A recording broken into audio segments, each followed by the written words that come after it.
Tell me if you're getting audio there. 1, 2, 3, 4. Is there anything at all?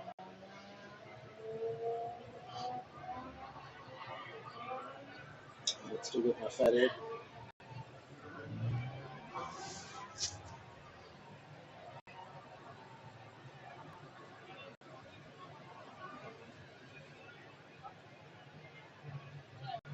Test 2, 3. 1, 2, 3, 4. The joys of running a live show.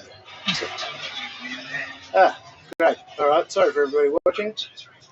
Hey, Alice, we're going to start that again. Are you all right with that? Yeah, of course. Since there was absolutely no audio. Stressed. So I said to Alice when she got here, this isn't a real show, and she's now just actually saying that it's truly not a real show. Let's try this whole thing again because we kicked it off there. The audio wasn't working, but this is part of the fun of what we do here, is we like tech and run our own show at events. Yeah. And look, sometimes we get it wrong.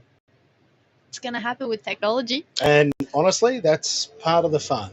So, for those of you just joining us, we are at QR Drift Matsuri, and sitting with me is Alice Buckley. Alice, welcome. Now that people can actually hear us, let's give it another red hot go. So, Alice, tell me a little bit about the racing that you've been doing, because you just came off the back of Toyota Gazoo Racing Series. Yep. And you won it. Yeah, I won that championship at the end of last year. Cleaned it up. So that's in the 8.6s, isn't it? Yes. Where is that one run? That's an Australian? Yeah, so it's at a national level, national category. So we raced at Tailem Bend in Adelaide. We raced here at QR. We raced here, there, everywhere in that last year. Yeah. So massive. Yeah, lots of travel for it. Oh, wow. Sure. And I think there was 42 cars over the year in that category. Yeah, right. So it's a big field as well. Yeah. It's very, very good junior category for Australia. Yeah, okay. Yeah. No, and that's massive, because I was saying to you before that, I read your Wikipedia before you came on here, and I believe you're a bit surprised that you had a Wikipedia. Still can't believe I've got a Wikipedia. Well, it's hilarious. I Googled you, and then oh man, she has done some stuff. Yeah. And so you've been karting since you were, so first time in a kart was like, what, 4 or 5 years old? 6. 6 years old. 6 sorry. Years old. Yeah, late starter. Late bloomer is the joke. And then you had some opportunities with FIA Girls on Track. Yeah. So you said that was...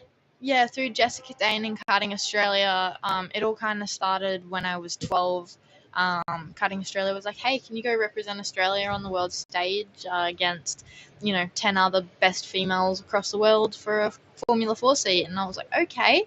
And then COVID hit and it got delayed by 2 years, which was good because I got to prepare more and I got to mature a little bit and get older and learn more. So, went back when I was 14, went to France and went to Italy and got to drive for the Ferrari Driver Academy. So that was a pretty big deal to pretty much start my my car racing career in open wheelers. That's a massive deal. Yeah. What was that like? It's super different to anything I do now. I was thrown so far in the deep end when it came to that, because in Australia we don't have much of an open wheeler path unless you go and live in Europe pretty much. So it was very foreign to me, and went over there and I had tons of fun, and it was so different and everyone was speaking different languages, and it was my first time properly overseas. So it was very chaotic, and I learnt lots from it, and I was the youngest person there and the only first Aussie ever to do it. So Far out. Did they have the Ferrari restaurant, the fold out trailer? Did they have that one there? No, I got no idea what you're talking about. Oh, I've stumbled. What? I've had the pleasure of doing some things with them over in Europe. Really? And actually, it was like an Optimus Prime thing, like this transporter that folded out and they turned it into like an 80-person restaurant. Wow. I've never... I wanted to know. Yeah, seriously. My gosh. And you're there going, that's really? pretty good. And you go, cool. Matt Ferrari throws down pretty hard. Like that's So I went to the Ferrari test track. So I actually went to Ferrari headquarters. God. Yeah. So I didn't get to see any you stood at the gate and stood at the gate and walked through it, and I've driven on the Ferrari test track. So stop it! You've driven on their test track. On their test track. Yeah. How on earth did that opportunity come about?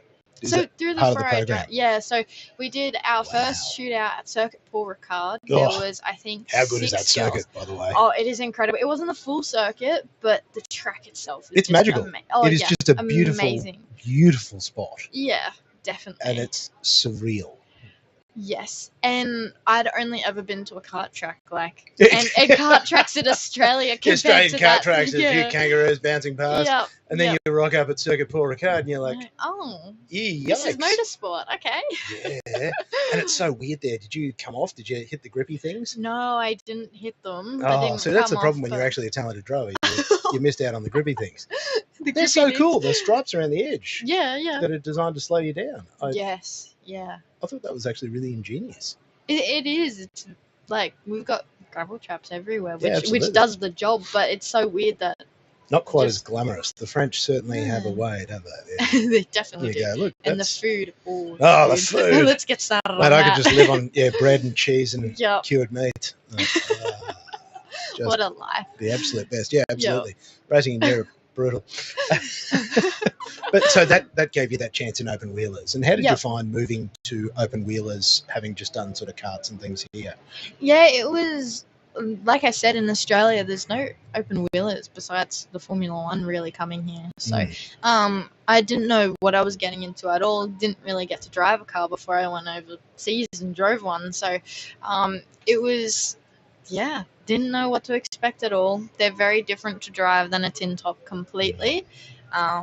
It was very different getting from a go-kart and then getting in a car that's very aerodynamics dependent as well. Yeah, I was going to say, did they have aero or did they run a limited aero? So yes. So you went to, wow, okay, so you went to a full aero car. Pretty much, like as much as a Formula 4 can get, but it was very different to a go-kart, that's for sure. Because that's a huge step as well, like just going to an aero car where you have to trust it all to work and everything to be in place, and it very physical car as well. I remember I did a few tests while I was over there, and one of the tests was at Mugello. If anyone knows Mugello, it's a motorbike track. So yeah, my first time in an F4 properly, my neck, I could not get it. I had to get mum to help me out of bed the next day because I couldn't move my neck. Oh wow, just seized from from intensity. 2 days of non-stop testing at Mugello in a Formula 4. I, Aussie kid, didn't know what to expect. Trained as hard as I could, and I was really fit, as fit as I'd ever been, and then was still not enough. So I understand why open wheeler training is so extensive. So full on, and why you've got to have a neck like you've got it, like you're a prop playing for Australia. You've got to have like the neck that just comes out here. Yeah, veins bulging. Oh, absolutely. Yeah. You're just going to be able to flex and go. Because that is a whole other world. What a wonderful experience. Definitely. Like, that is such a highlight to get. For a 14-year-old, I was so unaware of what the opportunity actually was. Now that I look back on it, I'm like, if I could do that again, how much different I would have done it. And it's just... you got no idea what you're going into. No idea. And even as a little kid, like, I looked up to supercars and was like, supercars are just people racing in cars, and now I'm working so hard to get to there. It's a little bit like when you're younger, you don't really appreciate things like what you do when you start to get to your teens. You don't fully appreciate how much work it takes. Oh, for sure. You just go, that's cool. Yeah, it's cool. It's great. They must be really good at like driving and stuff. Yep. And then you actually start going for it, and you're like, wow, this is a lot of work. Yeah, this is hard to get to. Like, you got to love it, don't you? Oh, for sure. Like, you gotta your love whole family's got to love it. Yeah, your whole family. Life. Your mum's here too, which I thought was awesome. Babysitting me. Mate, but it's a family sport. Like, motorsport has to be a family sport. You've got to do it together. Yeah. And like I was saying before, my whole family's involved. We've got my younger brother who raced last year. I'm not sure if he'll continue racing, but like my whole family, my sisters grew up at a racetrack because of me and my little brother wanting to do it, and mum and dad, the amount of money and time and effort, blood, sweat, tears that they've put into it. Oh, it's insane. It is actually insane. And for families that do it, like I spent in Tassie, spent the day chatting to Todd Hazelwood's parents. Yeah. When I was there at one of the V8 rounds, and they're just the loveliest people, and like again, like just hardworking people that their boy wanted to have a go, and it's obviously the same with your family. They just want to have a go, and then righto, we'll just figure it out. Yeah, I say it's one of the worst and best sports in the world because once you're in it, your kids are in it, your grandkids are in it. Oh yeah, your mum, your dad, your uncle, like everyone gets involved because it just like sucks you in the high adrenaline sport, and it is so much fun and everyone loves it. But then once you actually want to do it, the time, the effort, the money, all that comes into it, so it's hard to put it all together. Yeah, it's a different world, but put it together you have, because Super 2s is what you're rolling out in this year. So have you done any rounds yet? Have you hit? Yes, we hit the track at Sydney for the opening round of the supercars. Yeah, right. So that was our round one, and it was a rough round. Oh, was it? Talk to me. Tell me all about that. I missed that on the Wikipedia page. Tell me how it went down. So, did all the testing there, went really well, was really quick compared to what the competitors were the year before. And then we got to the round and they'd resurfaced parts of the track because there was flooding. Oh, no. The week before the event. That was fine. The issue was the track started falling apart after resurfacing it. So it was all, supercars was stitched up and it was rushed. So I feel horrible for them because it was so rushed and put together and they did the best they could for the event. But I was pretty much told 5 minutes before I went out for my first qualifying in Super 2 ever, after doing all of this practice, the race weekend practice, we're changing the track. They changed the track on us. So they literally switched it up just to try and... So, because it must have been unsafe as well. And, it was. And to get supercars, like we were talking about, so much work, so much effort, so much time to go into supercars racing. If we can get the support categories off this track so supercars can race, then that's what needs to happen. So that's what ended up happening. And I got stitched up as a rookie. It was my first race in Super 2, my first qualifying session. But the thing is half of the Super 2 field are co-driving for supercars this year.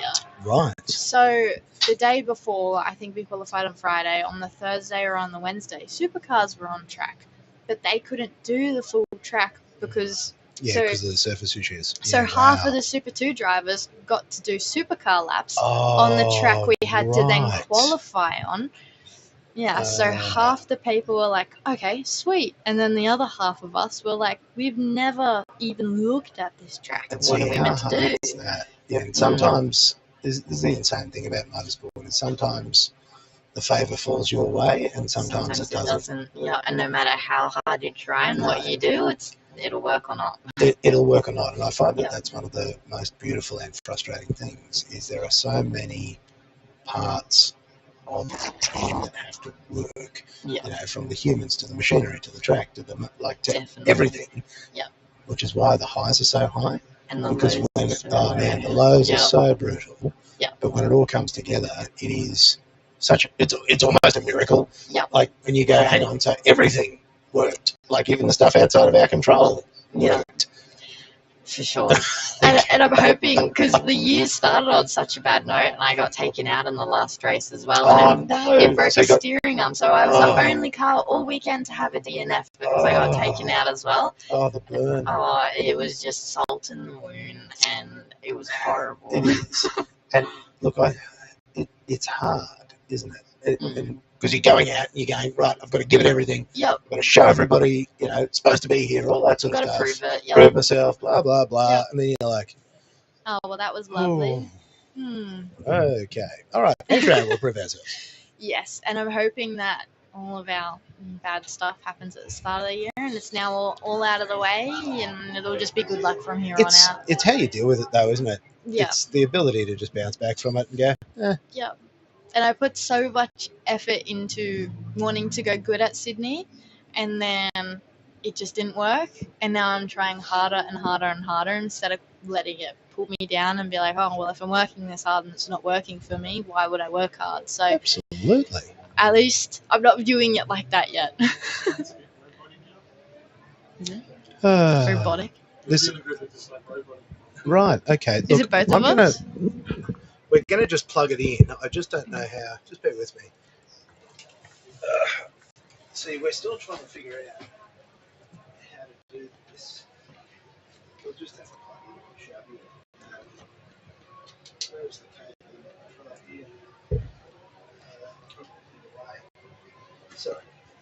that's all good. So this is. So you know how you would just talking about the Yes. starts successfully. We do it in real time as well. Yep. I'm so glad I don't have to work with technology like this, though. Wouldn't be able to at all. That is so annoying, Shelby. So, and it will be this. So we'll just go from this to this, which then gives us the cable running across, which is trying to avoid. And that should.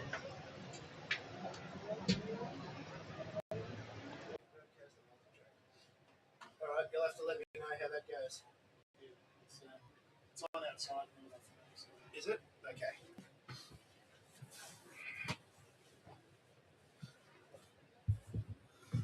Well, you'll have to let me know if that works, Shelby. Richard's currently reporting. Sorry? Richard's currently reporting. There you go, to our friends out there. We are just stumbling at the first turn here as well. We're just having really fun sound issues. We've discovered that if you try and do anything wirelessly while running a live show, it breaks. Really? You have to hardwire everything. Everything. If you do not hardwire stuff, Yep. and you trust, Bluetooth connections, Wi-Fi, any of that sort of stuff, failure. Seriously. Oh my goodness. So you've got to hardwire everything. So that's all part of our fun. But with where you want to go, with where you want to take your motorsports, the ultimate goal for you, where do you want to take this? Supercars. Supercars? So it's pretty cool that I'm in the feeder category for supercars already, and I'm 18. So supercars is kind of gone from my long-term goal to my short-term goal. And see, that's wicked, hey? Oh, it's insane. I'm so proud and so privileged to be in this opportunity. Because you are this close to the main game. And as you said, there's a lot of people in Super 2 that are also co-driving. Yeah. So play your cards right. Yeah, I'm hoping this year I can get a lot of good results and prove that I deserve a co-drive for next year, and if not next year, the year after. And then I want to drive for 1 year and then go, I want to go main game. I want to go full time. Big game, let's go. Yeah, so hopefully I get the results, because I don't want to be there if I'm not getting the results to prove that I need to be there. Absolutely. I don't want it handed to me on a silver platter because I'm a female. I want to work hard for it, and I want to win a trophy. Well, that's the big one, isn't it? Yeah. They go, champagne. Yes, I'm 18. I can have champagne. Yeah, absolutely. You can get up there now. You don't have to hand that one off and go, sorry, that's not for me. This is for mum and dad. Yeah. No. Ripped off. Yeah. I honestly can see this happening. Because the TA2 stuff that you were doing as well, they're a handful, those cars. How did you find steering those? They're amazing, and I was so lucky that I had Tim Slade, because he's my mentor. He started mentoring me, and then we started winning. So yeah, right. it was good. I won in the scholarship series, and that. But Timmy came along when TA2 started. And pretty much I was in the seat. I was racing 2 other categories at the time. So I was in the seat non-stop. So Tim actually got more seat time in my car than what I did before I got to race it. Right. So really the raps go to him as well for that success I had straight away, for changing it. Because how has that... Because, I have to wildly assume that having someone who's been through it all before... Yes. They've walked the path. They know what it's like. They know how brutal it is. They know how hard it is. Yeah. What were sort of the big first changes? When he came in to your program and started, what were the things that, he really started drilling into you? A lot of things. I know it sounds horrible, but he really picked on my driving, and it's helped me so much. And you got to be tough to make it in sport and Absolutely. in life. So they can't say good effort. Yeah. Because good effort isn't enough, is it? No, it's mate, not. You got to give it everything. Yeah, and he's got a really good mentality towards it. He's like, okay, we're on pole, but let's say we weren't winning right now, and you were 20th, and you're a second and a half off. Where would we find a second and a half if we weren't on pole? And it's like, Timmy, it started as dude, we're winning. Why are we doing this? And he's like, well, no, because people catch up, and then you're not winning. So you need to keep winning and you need to keep thinking that you're not winning in your own head instead of going, oh, I've I'm got this. amazing, I've got this. You need to keep working for it. Nothing comes easy, nothing comes for free. So he's been really amazing for me. He's taught me so much in such a short amount of time. But he's also really put it on me that I am a female, but we don't talk about that. He's got me physically training like every day. He's got me working with Adam Gordon. He's a really cool dude in himself. You should look him up. He's incredible. Does he have a Wikipedia? That's going to be the real he question. will have. He's an Ironman. He's an Iron Man. Yeah, he'll have one. He's incredible. So he's really working me hard as well to be physically Good. fit for these cars because they're massive cars, and being a female in a male-dominated sport, that's another thing that you also need is to be strong.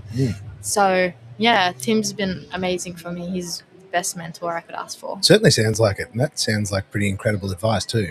Definitely. Like when you're up the pointy end, going no, like Yep. no, you are fighting for your life. Yes, and Yeah. like you said, he's been there, he's done the steps, and he said to me, and he said to my dad, he said to my mum, what I want to do with you is everything that I feel like I have done wrong or I could have done better. I'm fixing that and redoing it with you. Yeah, all the stuff that you wish you could have had if you had a known.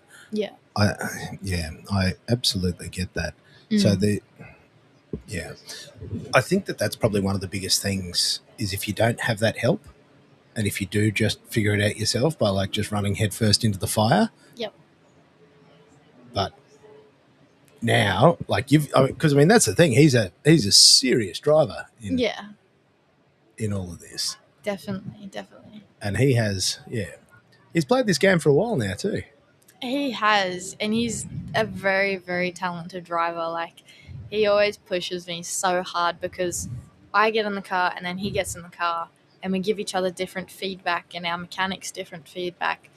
And it's really interesting how he breaks it down and how he breaks a corner down as well. So all of his experience and all of his learning, it's really interesting to pick at his brains, like, and just ask him questions because it's not backwards the way he's thinking, but because he's worked so hard to be in the opportunity he now is and works so hard to stay current and stay, on track and so good. He's just on another level. He's just on a completely different level mentally, just different with how he breaks the world down. And talk me through that. How does he, when you're discussing a corner, like what are the things that you'd never even pondered that he's now pointing out to you? Well, it's really interesting. He talks about the corner split up into 3 sections as per normal, but how the car handles. And I've always been in go-karts, and so I'm still trying to figure out circuit racing and the car side of things and tin tops and how the car handles and being in different cars so often. He's really learnt how to get in a car, and no matter how the car's handling, I will make this thing go fast, not by pushing the car beyond its limits, but by finding the limit and tucking right behind it, whereas I have to kind of go past the limit and then get mad about it and not. He just learns so much quicker and he can be onto it. Like, if you were to say you've never been in this car, go out and put it on pole in the first lap, I think Timmy's one of the only people I know that could do it. Gotcha. Yeah. And I guess that's just because he's refined that process, hasn't he? Yes. Testing feedback, and then I guess his own internal diagnostics are just running. Yeah, and it shows because, like, in supercars now, he's one of the favourite picks to be a co-driver every year. So it's not surprising with how he works and how he mentors and people coming through. He really gives back to the sport like no one else. And that's all you can ask for, isn't it? I mean, to have somebody like that in your corner, yeah, like, it makes a big difference. Yeah, I'm very privileged to come across Timmy. For sure. Absolutely. But look, he obviously thinks very highly of you too, because I'm sure I hope so. I'm sure he doesn't give that knowledge out freely. Yeah. You don't waste your time talking to people if you don't think they're going to listen.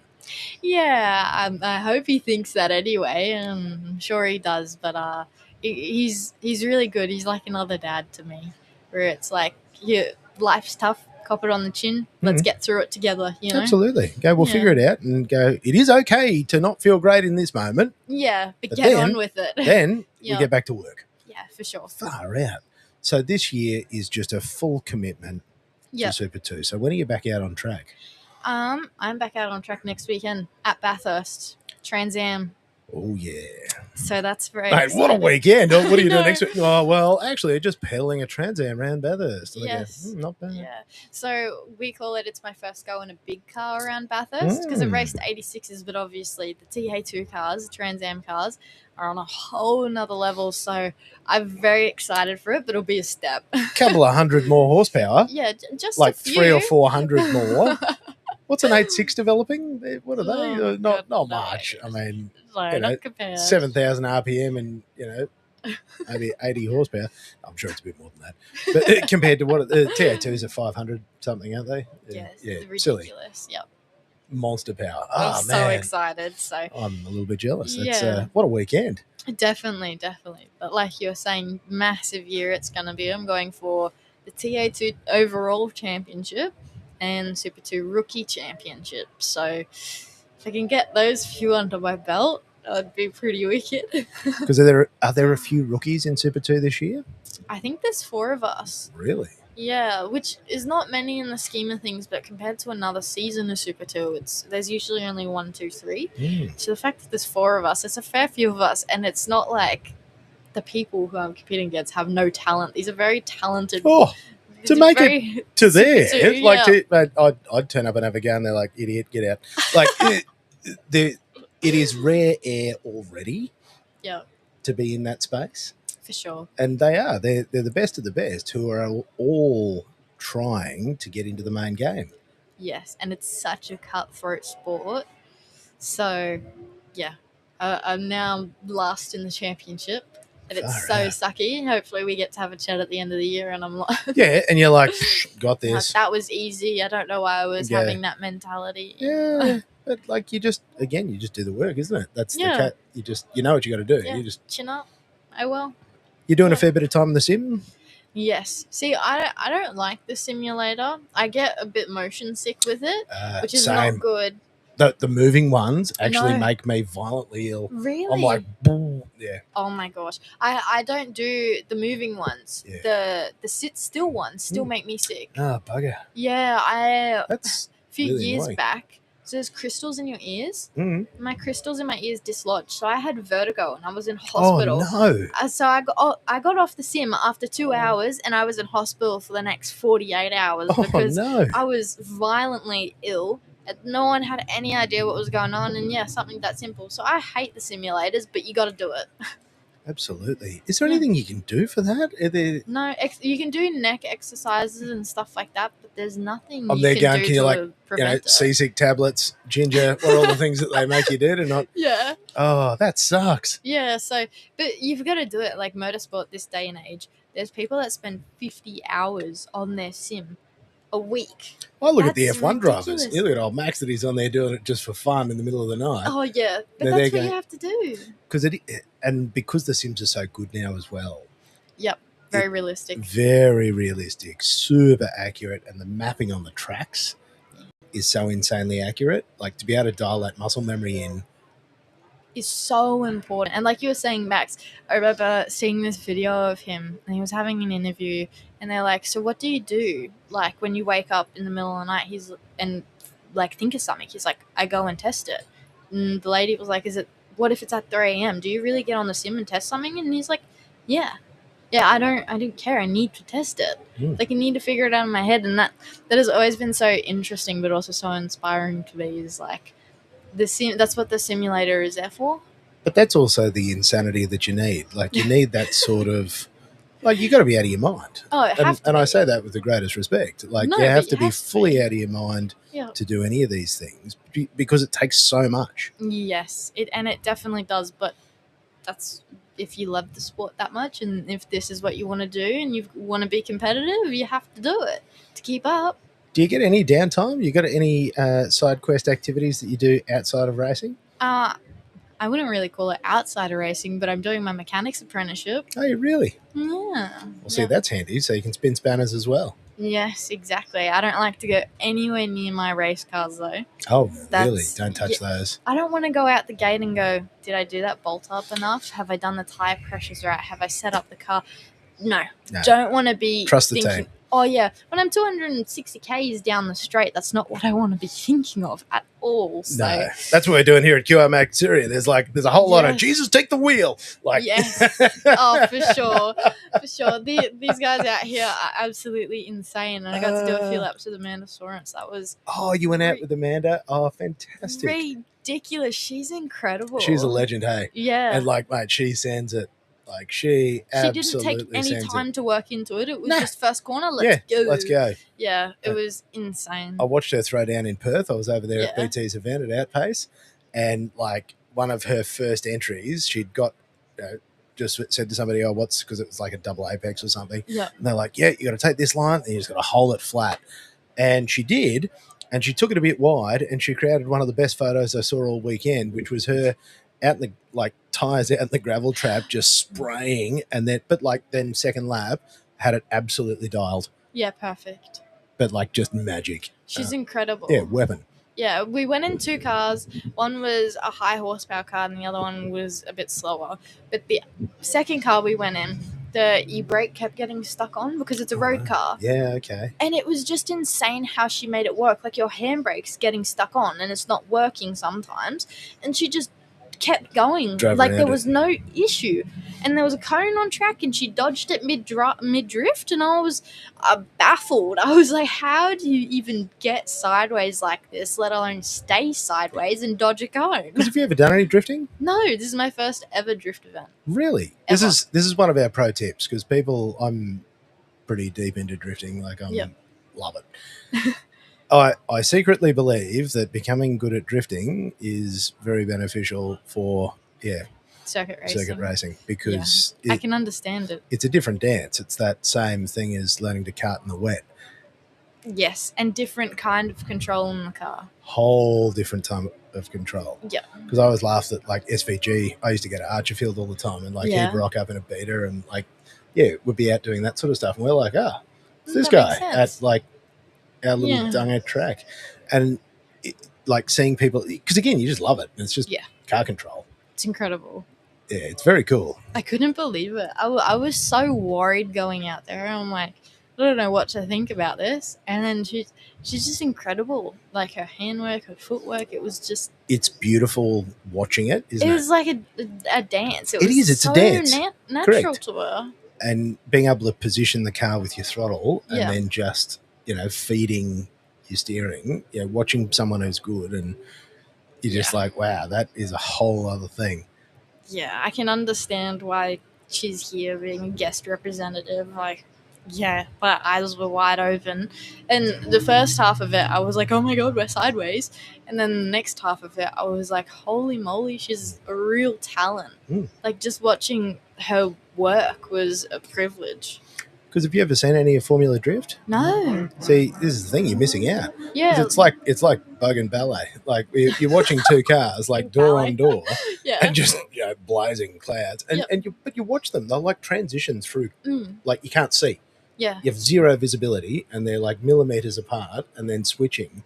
And you just think, I ridiculous. still am in awe Yeah. of pro drivers. Are just they're just on another planet. Yeah. Well, I've absolutely fallen in love with it this weekend. I've always been, I'll watch F1, I'll watch MotoGP, I'll watch NASCAR, I'll watch IndyCar. Like, I'll watch every circuit racing, and then I've watched it, never watched this, and now I'm like, I'm only going to watch this. You've missed out because this is Yeah. also wicked grassroots motorsport. Oh, for That's sure. actually what Everyone I really can do dig it. about it. Everyone can do it, mate. You Yeah. just need if you can lock your diff, Yep. with a welder or probably. Yep. But truly, that's how most people start. Is they've just got a welded diff. There's people Yep. with autos, Yeah. That like are doing auto this. gearbox, and just Ripping it. lock Yep. diff and rip it. Yeah, for sure. And it's so cool, like walking around the pits, and there's whole families here where it's like they're like young kids, young kids, like pregnant mums everywhere. Yeah, mate, it's like bring the this pram, is bring the kids. like I always was like supercars, family fun. Everyone can go do this. And I came here, and I'm like, oh, this is proper. Like every part of the family fun. Yeah. Drifting is a whole alternate universe. Yeah. But it's just there's always been this thing about keeping drifting fun and keeping it like, even though there is a professionalism to it, being able to just keep it something that is just pure shenanigans. Speaking of which, look at this dude. Do you know this bloke? Yes, I do know this bloke. There you go. You coming to join us? How you going? See, because this is How not are a... Yeah, you? put your thing on. This is how this show works, is people just Walk-ins. rock in. Yeah. Yeah. Hang on, what number is that? That's number 4. Righto. Mr. Jet Johnson, what's How up? are Hey, welcome to the most unprofessional show at QR Drift Matsuri. Oh, it's good. Yeah. It's good Hey, having aircon. do you remember? You got to have that somewhere near your that's mouth. right. Hang on. He's forgotten. I've had a bust up here. I've done something. Mate, this guy's an amateur. I mean, Oh, no, I've got look no at it. It's headphones his second podcast. I thought he'd be able to do The this. first one went too smooth. I got no headphones now. Yeah. Right. But see, now he's on. Oh, there's your mates out there as well. Look at these peanuts. Here we Oh, go. no. Got all these clowns I'm having to deal with at the moment too. So, do you guys know each other? Yeah. You Yeah. guys have met? Yeah. Yeah. So you're. Have you found yourself a drive yet, mate? Oh, I've been trying to sneak a drive in at the moment everywhere around here. So, baby 'Cause steps. I'm trying to convince Alice that she needs to get into drifting 100%. I'm so sold on it now. because 100%. Well, you look at like what we spoke about with Shane and all those guys. we were just having that same conversation. Yep. That learning to make a car dance, and she just went and did a few laps with Amanda Sorensen. Oh, So yeah? That she would've been has cool. now seen, like I said, our very own Bergen Ballet. 100%. No, it's definitely like good skills to have. I mean, it's since I started all the drifting. At Bathurst when it was it quali on slicks, top of the mountain was wet, and it was literally coming through, sail the thing in sideways over McPhillamy. It's like, oh yeah, it's just comfortable. You're literally just dancing the thing on the throttle. Like it feels so natural. So, 100%. 100% good skills to We're have. letting people in on our top secret. Exactly. And it's fun too. You get to go out and be an idiot and burn a bunch of tyres. Yeah. You get to do what you want. Why not? Go And- drive into your mates. It's good. And you can make them look cool. What do you think of the livery and wheel setups and Some of the cars are so stunning. They're And works of art, paints hey? And all. 100%. like people just make them look unbelievable, but then they're like so stupidly low. They're like absolutely on their guts. Yeah. Massive, Yeah. expensive wheels. You wouldn't want to hit a $5,500 sets of wheels on them. Yeah. And then tearing it up. Yeah, exactly. Running into each other for fun. Yeah. That's all the fun part of it, though, is driving into each other, and it's good. Like every time I've come out here, got Liam that had a bunch of X supercar panels on his car, on his AU, and literally get out there and just drive into each other. See, Why it's not? just Run doors with each other. Why not? yeah. It's a really nice, sensible place. Yep. Where all the adult children come and play. Exactly. Exactly. Adult children. Oh, But that's why the little people come. Actually, I even saw like the gas guys. They've got the little motos there as well for the kids. Yeah. Like it's just nice that it has been made into a really good family Yeah. family day out. All the off track stuff's really good too. All the stores that they've got as well. Oh, Are mate, the all whole unreal. joint's pumping. Oh, it's so. Because It's so we good. went for a walk through before Yeah. when we came and saw you guys. Yeah. And like, I cannot get over how busy it is. It was a bit warm for me, and so I said, That's why. That's Snow why I River skate up Studio, here. Yeah. mate, 16 degrees in here. I'm like, this is more like it. And see, I've got the windows open as well, so you can Yeah. see up on See track. out on track. That's why we love it up here. Yeah, top of turn 1. Yeah. Because we can see It's a the good whole spot. see the whole thing happen. Yeah. No, 100%. No, I'm getting massive FOMO walking around at the moment though. I'll betcha. I'm just. I hate watching. That's the problem. I hate watching. Yeah, it absolutely ruins you. So do you think there's going to be a drift car in your garage one day? Oh, not this year, but maybe next. Maybe. We'll see. Everybody needs additional side projects. Oh, for sure. 100%. All you need is a welder and $1,000 AU. See, there you go. Perfect. It's like we Hang speak on. the same language. Oh, goodness. Just gotta- That's how every drifter starts. With a $1,000 marketplace car and go out and Bad influences. absolutely rooted on track, but it's good fun. Oh. Horrible influences here. Oh My yeah, no, we goodness. are, and we Yeah. try to lead all our friends astray, because then we can all just go and do dumb things together. Yeah, and be straight together. Yeah, it's so fun. Could you just come and be silly? Yeah. And honestly, we've discovered that is just the best way to live life. Yep. Because like it's 100%. super fun, and like we fully respect the seriousness of what you guys do, but there just needs to be a little bit of room for shenanigans. Oh, for sure. Life's boring without it. Mate, it is Yeah. boring without it. And are you back? You're just out here today? Yes. Is your I'm okay? just here today. Have you got any more media commitments today, or you've done No, all your jobs today? I've done all my jobs.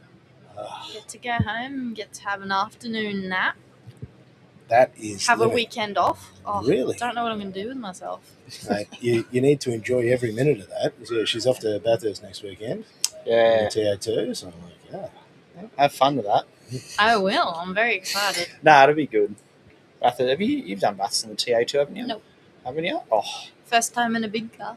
yeah, it's good. Yeah, I'm So excited. good. Well, it was my first time. First laps I did at Bathurst were in the TA2 at the 6 hour a few years ago, and they're cool to drive. Weird driving left-hand drive over the top. Yep. It's really real sketchy over the top left-hand drive, but no, it's good. So much fun. Yeah, I'm excited. They're such a good category though, as well. They're just such good cars. For sure. well, it's becoming really dominant. Yeah. Is the thing I've seen. It's the TA2 just feels like it's come out of nowhere over the last few years and really exploding into very strong category here in Australia. Yeah, absolutely. Well, it's really the new Super 3 now, if you have a look at it. Ever since the Super 3s died off, it's, I can say sort of TA2 Trans Am's really sort of filled that void in. And it's definitely, like for the style of car too, it's definitely a really good, really good category to get in before you decide to make a step up into a supercar. But, it's a lot of Shane was jumping in TA2 before, or the Gen 3 program. Brody did a few rounds in them. Like, there's a reason that everyone loves them so much. Yeah, Brody still races them. When we have the Enduro out here, Brody still gets in the car. Yeah. 100%. That's how you know it's a good car when all the drivers come back. Yep. Yeah. Because you don't see people racing back to Formula Ford. No. But like that sort of thing, a lot of the feeder categories, Yeah. like people do them as a way into the next thing. For sure. But the fact that you've got pro drivers coming back Yeah, and having more. a lot. Yeah. And going, Yeah. this is a good time. And not just one of them, all of them. Yeah, absolutely. Yeah. Because they're just wild cars. Yeah. No, but like the good thing about them though is they're raw to drive. That's it. Like, production cars and everything's good, but I'm not a fan of ABS, traction control, all that. You jump in a heavy, wide TA2 on tiny brakes and Stone Age tire technology in them, a big cross ply, and you just muscle the thing around. Like doing Northern Series out here, first time really driving. I jumped from an XL straight into a TA2 and did Northern Series here. It teaches you a lot very quick. I bet it does. Being a 16-year-old jumping into a TA2. Because did you do some stuff in the XLs? Yes. Because I feel like everyone has. I remember seeing that too. Yeah. Because I was actually fascinated with the XLs. Like, I really think that that's the craziest thing, that what was supposed to be cheap motorsport is actually now like quite a complex, expensive. Yeah. Yeah. It's a whole nother level now. Yeah. Yeah. Kind of like how karting has just gone Karting- mental. Karting's more expensive than XL racing. And that is actually the thing I can't believe is how insane. Because like karting was supposed to be something that you could do. Everyone could do at the same level as there's people shipping in engines from Europe, from barrels from Europe, and no one knows about it. And it's and you're messy. going, oh my God. Because you can sort of throw money at it. You could throw hundreds of thousands. Like, I know there's kids that have spent millions of dollars on go-karts. On go-karts. And I'm there going, We look oh at the God, think of operation- many Falcons you could buy. Drift cars. All of them. All the of them. Falcons. We're going to Australia's entire stockpile of old Falcons. And I would too. Oh. I would stockpile every mate, Falcon I could. I'm all in. The storage space that's killing us. That's where we're falling over. Yeah, but like you look at what like Patrese course are running in go karts. It's just that. Who else? That Jess Golding. I think you look at how they're running go kart team. It's just next level. It's just a whole nother level of professional. Isn't it? Yeah. It's good for motorsport in Australia, but there also needs to be an in-between where, everyone can get into it and you can have your own tent and your own trailer and just set up in the corner. Back what it was like when we started go-karting, Yep. When we were 7 years old, it was, you've got, half the time your dad would throw go-kart in back of the ute, take you out to the track with a quick shade and Mum and dad's that's your setup. Yeah. Yeah. Whereas now you've sort of be a pro team from the, when you're 5 or 6 years old, Yeah. and you've got to throw almost pro team money into it. Oh, you have to be in one of those teams. It's 100%. Well, see, that's where Jet and I pondered an idea when we chatted, that there is a tiny drift kart series. So something you absolutely might not have seen is that, there are drift karts. Yep. But so like, So they're made out of like small 110cc quad bikes that are turned into drift karts. So they got big camber on the front of it. They got massive angle. And we're going to start our own mini Formula Drift series with them.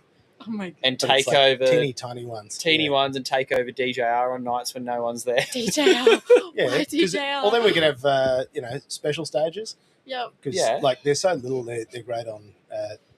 You put PVC pipe on the back wheels. To make it. Yeah. Yep. Yep. Okay. And then you do it on like polished concrete. That makes sense. Yeah, absolutely. And we get shot, but absolutely. Yeah. Let me know. My workshop where I work at is like 30 seconds from DJR. Hey. If you're going to do it. And see, this There's is what someone else that we can rope into our plan now. Yeah, we're just collecting people as we develop this get plan. blacklisted from DJR. Absolutely. But then we've also got to find people with big sheds. So people who have like warehousing. Because that's what we need. We need like Woolies distribution centre or, that sort of style. So that we can set up our special stage. You guys have been really talking about this. Oh, haven't yeah. you? Oh, yeah. My We gosh, were, this is serious. Because you need to have like a $5,000 team limit or something. Like that's your entire budget. That's it. Yeah, that's it. Like, that's everything included. Yeah. We need to get Coles or Woolies or something to sponsor us. Not with money, with just give us a facility just let us for use a night. your warehouse. And we're going past the Coca-Cola pallet corner. Like, we're going, oh no, what just happened here? And go, and they put it into the milk. And then they're like, lifetime ban. Yeah. Idiots. Don't come back. It'd be like the like when Top Gear years ago did the the course through the shopping centre in the middle of the supermarket. Yeah. It'd be like that with about 15 This drift is carts it. all just bowling in. Oh, mate, Westfield. Could you imagine? You know, have you guys seen the walking clubs that are in the shopping centre? No. Yeah, so you might. It's full of old people things. But they get real serious though. They It's get ankle full. weights and they'll hold dumbbells and they'll go walk. Yeah, power walking in the shops before they open. It's a thing. Before shops open? Yeah. Well, it's like a safety and community thing as well, and keeps you out of the weather and It seems so weird. Professional walking. chewing the minty. Yeah. Chewing the...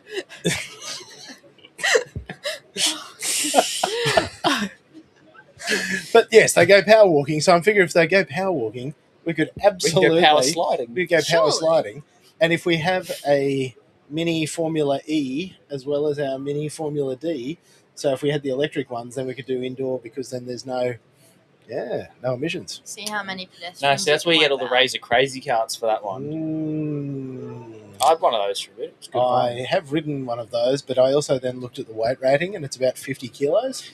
And I'm like, I probably shouldn't be on this. Those Razor Crazy carts get very dangerous very quick too. Oh, I'll bet they do. No, they're We've put enormous amounts of effort into this. I actually didn't bring my drift cart out here today. We had it at the last Drift Matsuri, just parked out the front. Because it's just hilarious. But this is something that we're just gaining support for it. Oh, 100%.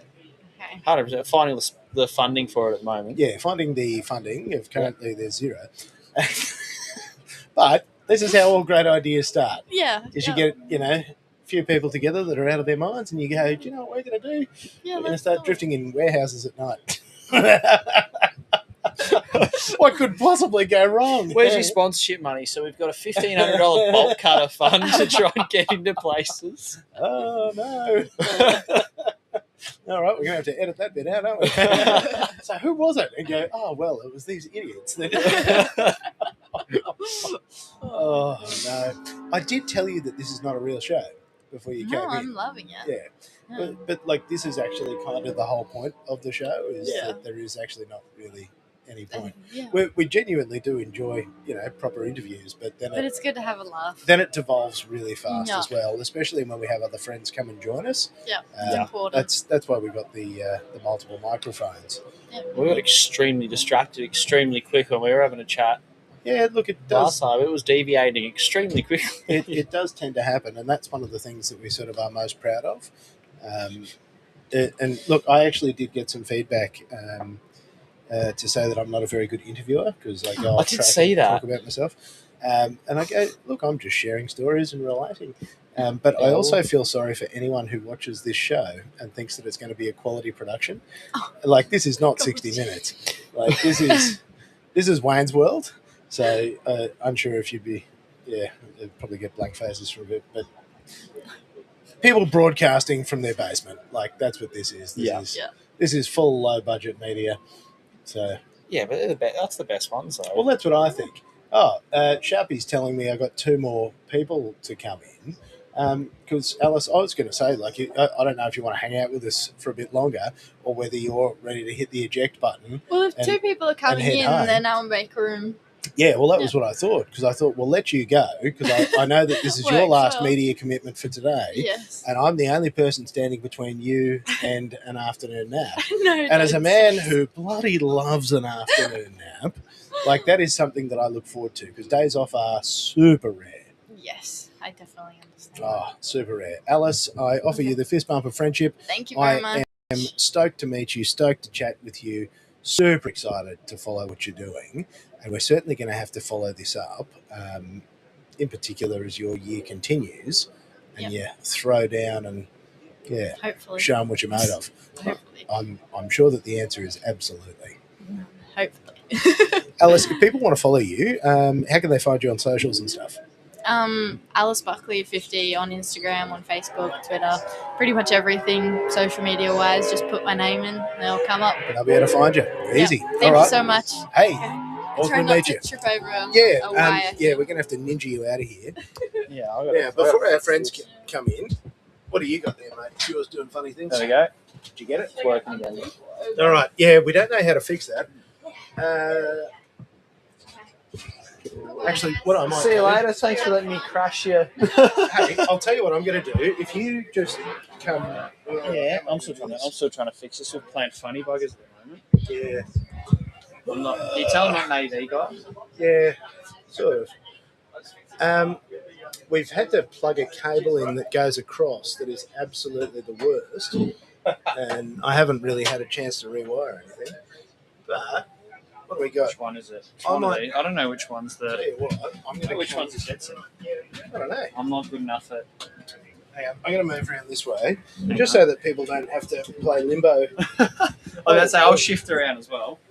Because I had it all set up so that people could come in and out. But then It is now no longer set. it's not even a little bit set. Hang on. 1, 2, 3. Yeah, sweet. Wiggle, Should be right. wiggle that way, should be right. Throw a different set of headphones on. All right, he's in. Oh, I'm stealing one of your Red Bulls too. Now that I'm not a DJR, I'm stealing it. Yeah, you can pitch one. All right, if you We're allowed to wiggle now. yourself into the corner there. Oh, Throw these on your head. Some wiring going everywhere. Far. Yeah, all right. Yeah, oh, mate, that one's fucked. No, it should be right. There's literally power going through there. I was as about to say, hang on. well. Maybe I can. Oh, my legs are too long for that. Yeah, we'll try and get you out of There there. you go. Oh, you're on your shoelace there. Yep. There we go. Oh, it's flipped. Right, of course it is. Ugh. There we go. Origami myself up here. Yeah, Sort of. sort of.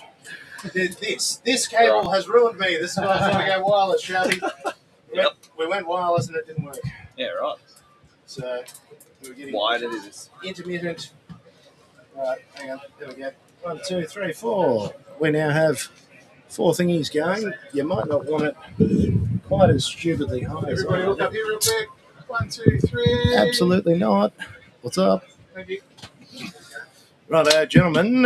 Hello, welcome to the most unprofessional show at QR Drift Matsuri.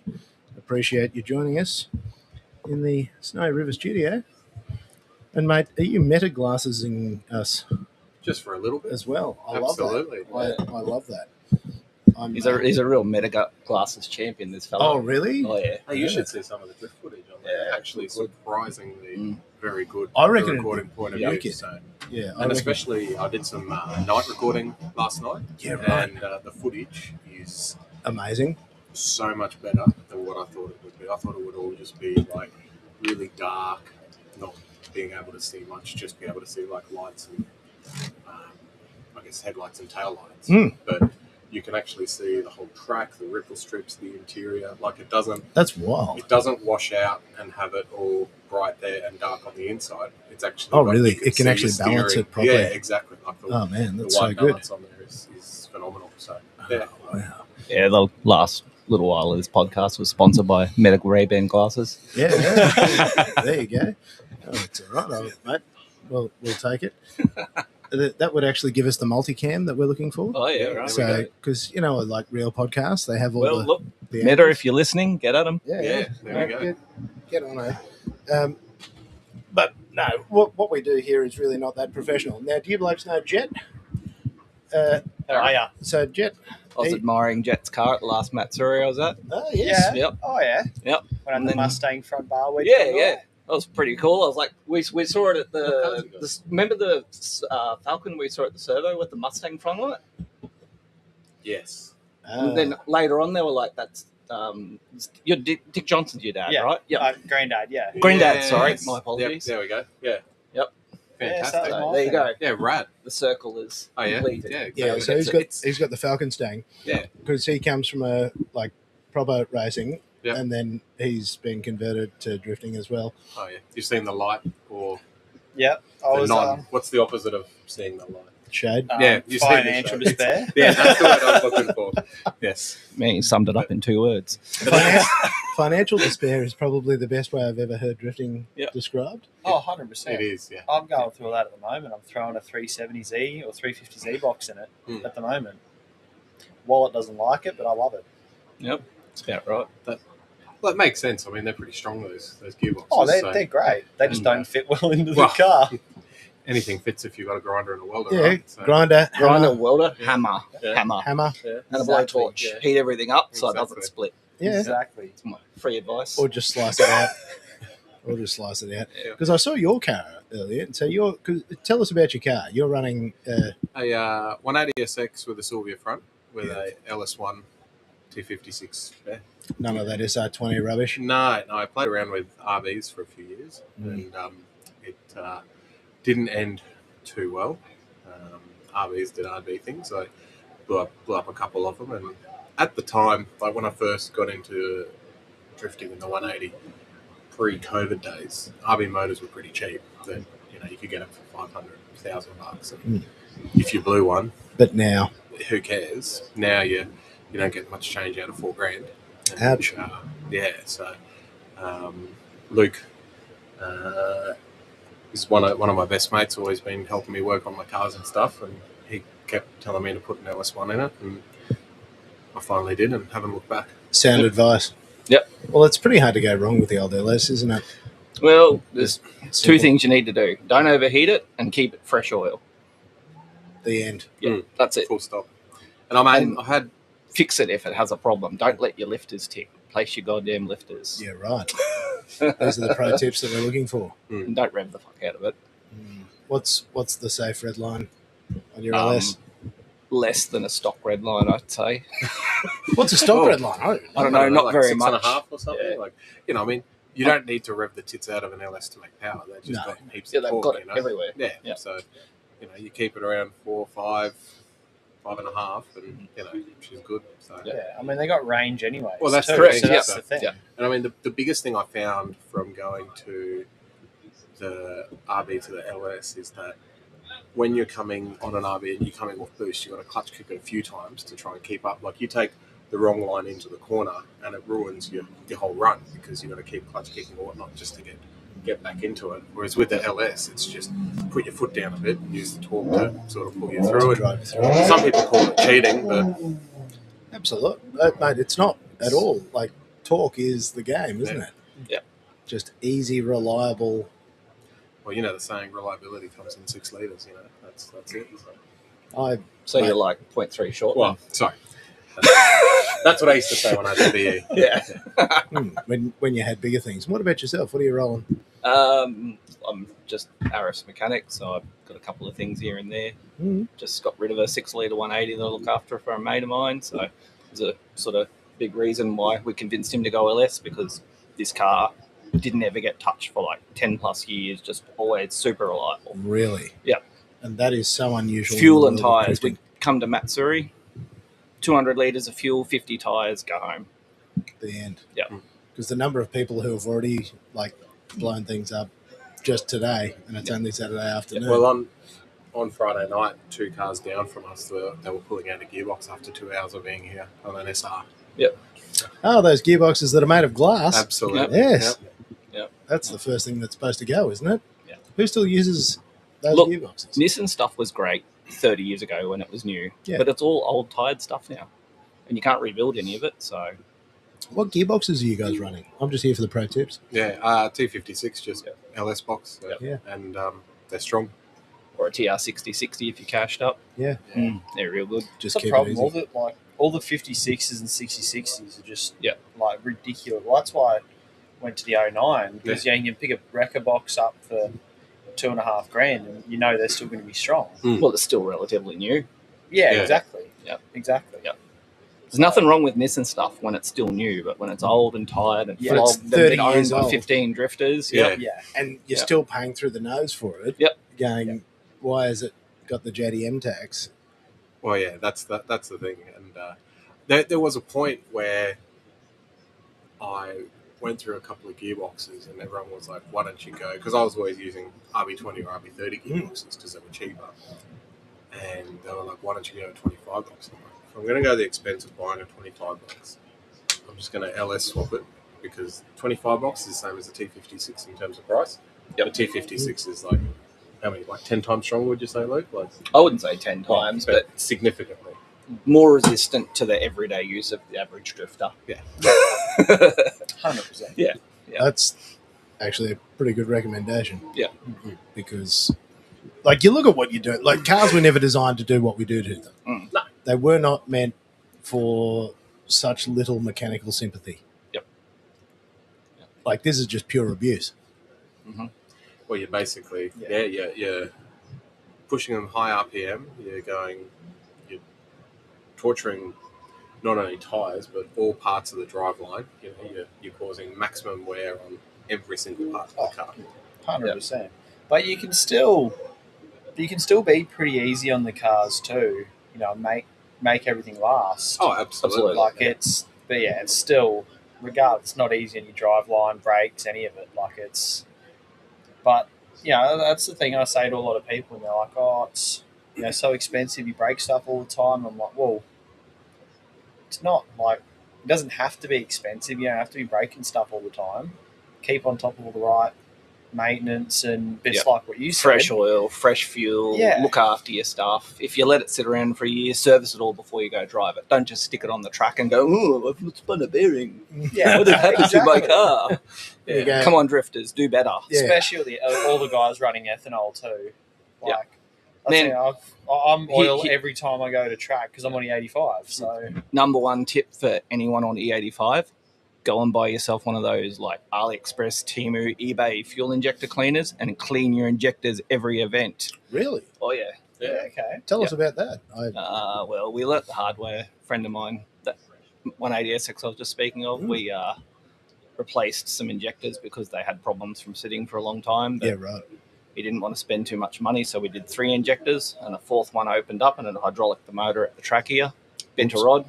It's like a cheap $25,000 stroker motor. Yeah, bargain. Oops. Had a few Ouch. spares, I'm sure.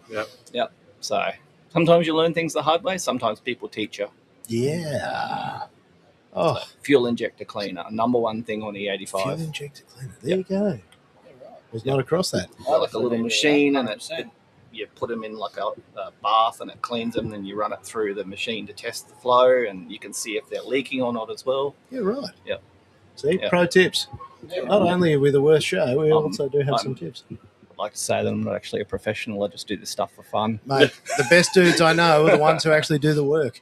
Like, if you actually do the thing, they're the ones I listen to. People who actually do it, not just when their mate's cousins, uncle's dog has once known about this. Now, Arif, I know you, mate, you were at Matsuri number 1. And up until recently, I think, like, you've been to every single... I've been to every Matsuri bar, I think 2 I've missed. That's quite some record. Yeah. So, I'm a big supporter of QR and, the events and the drifting and stuff that they put on here. And, Matsuri is one of those things that I look forward to every year to attend.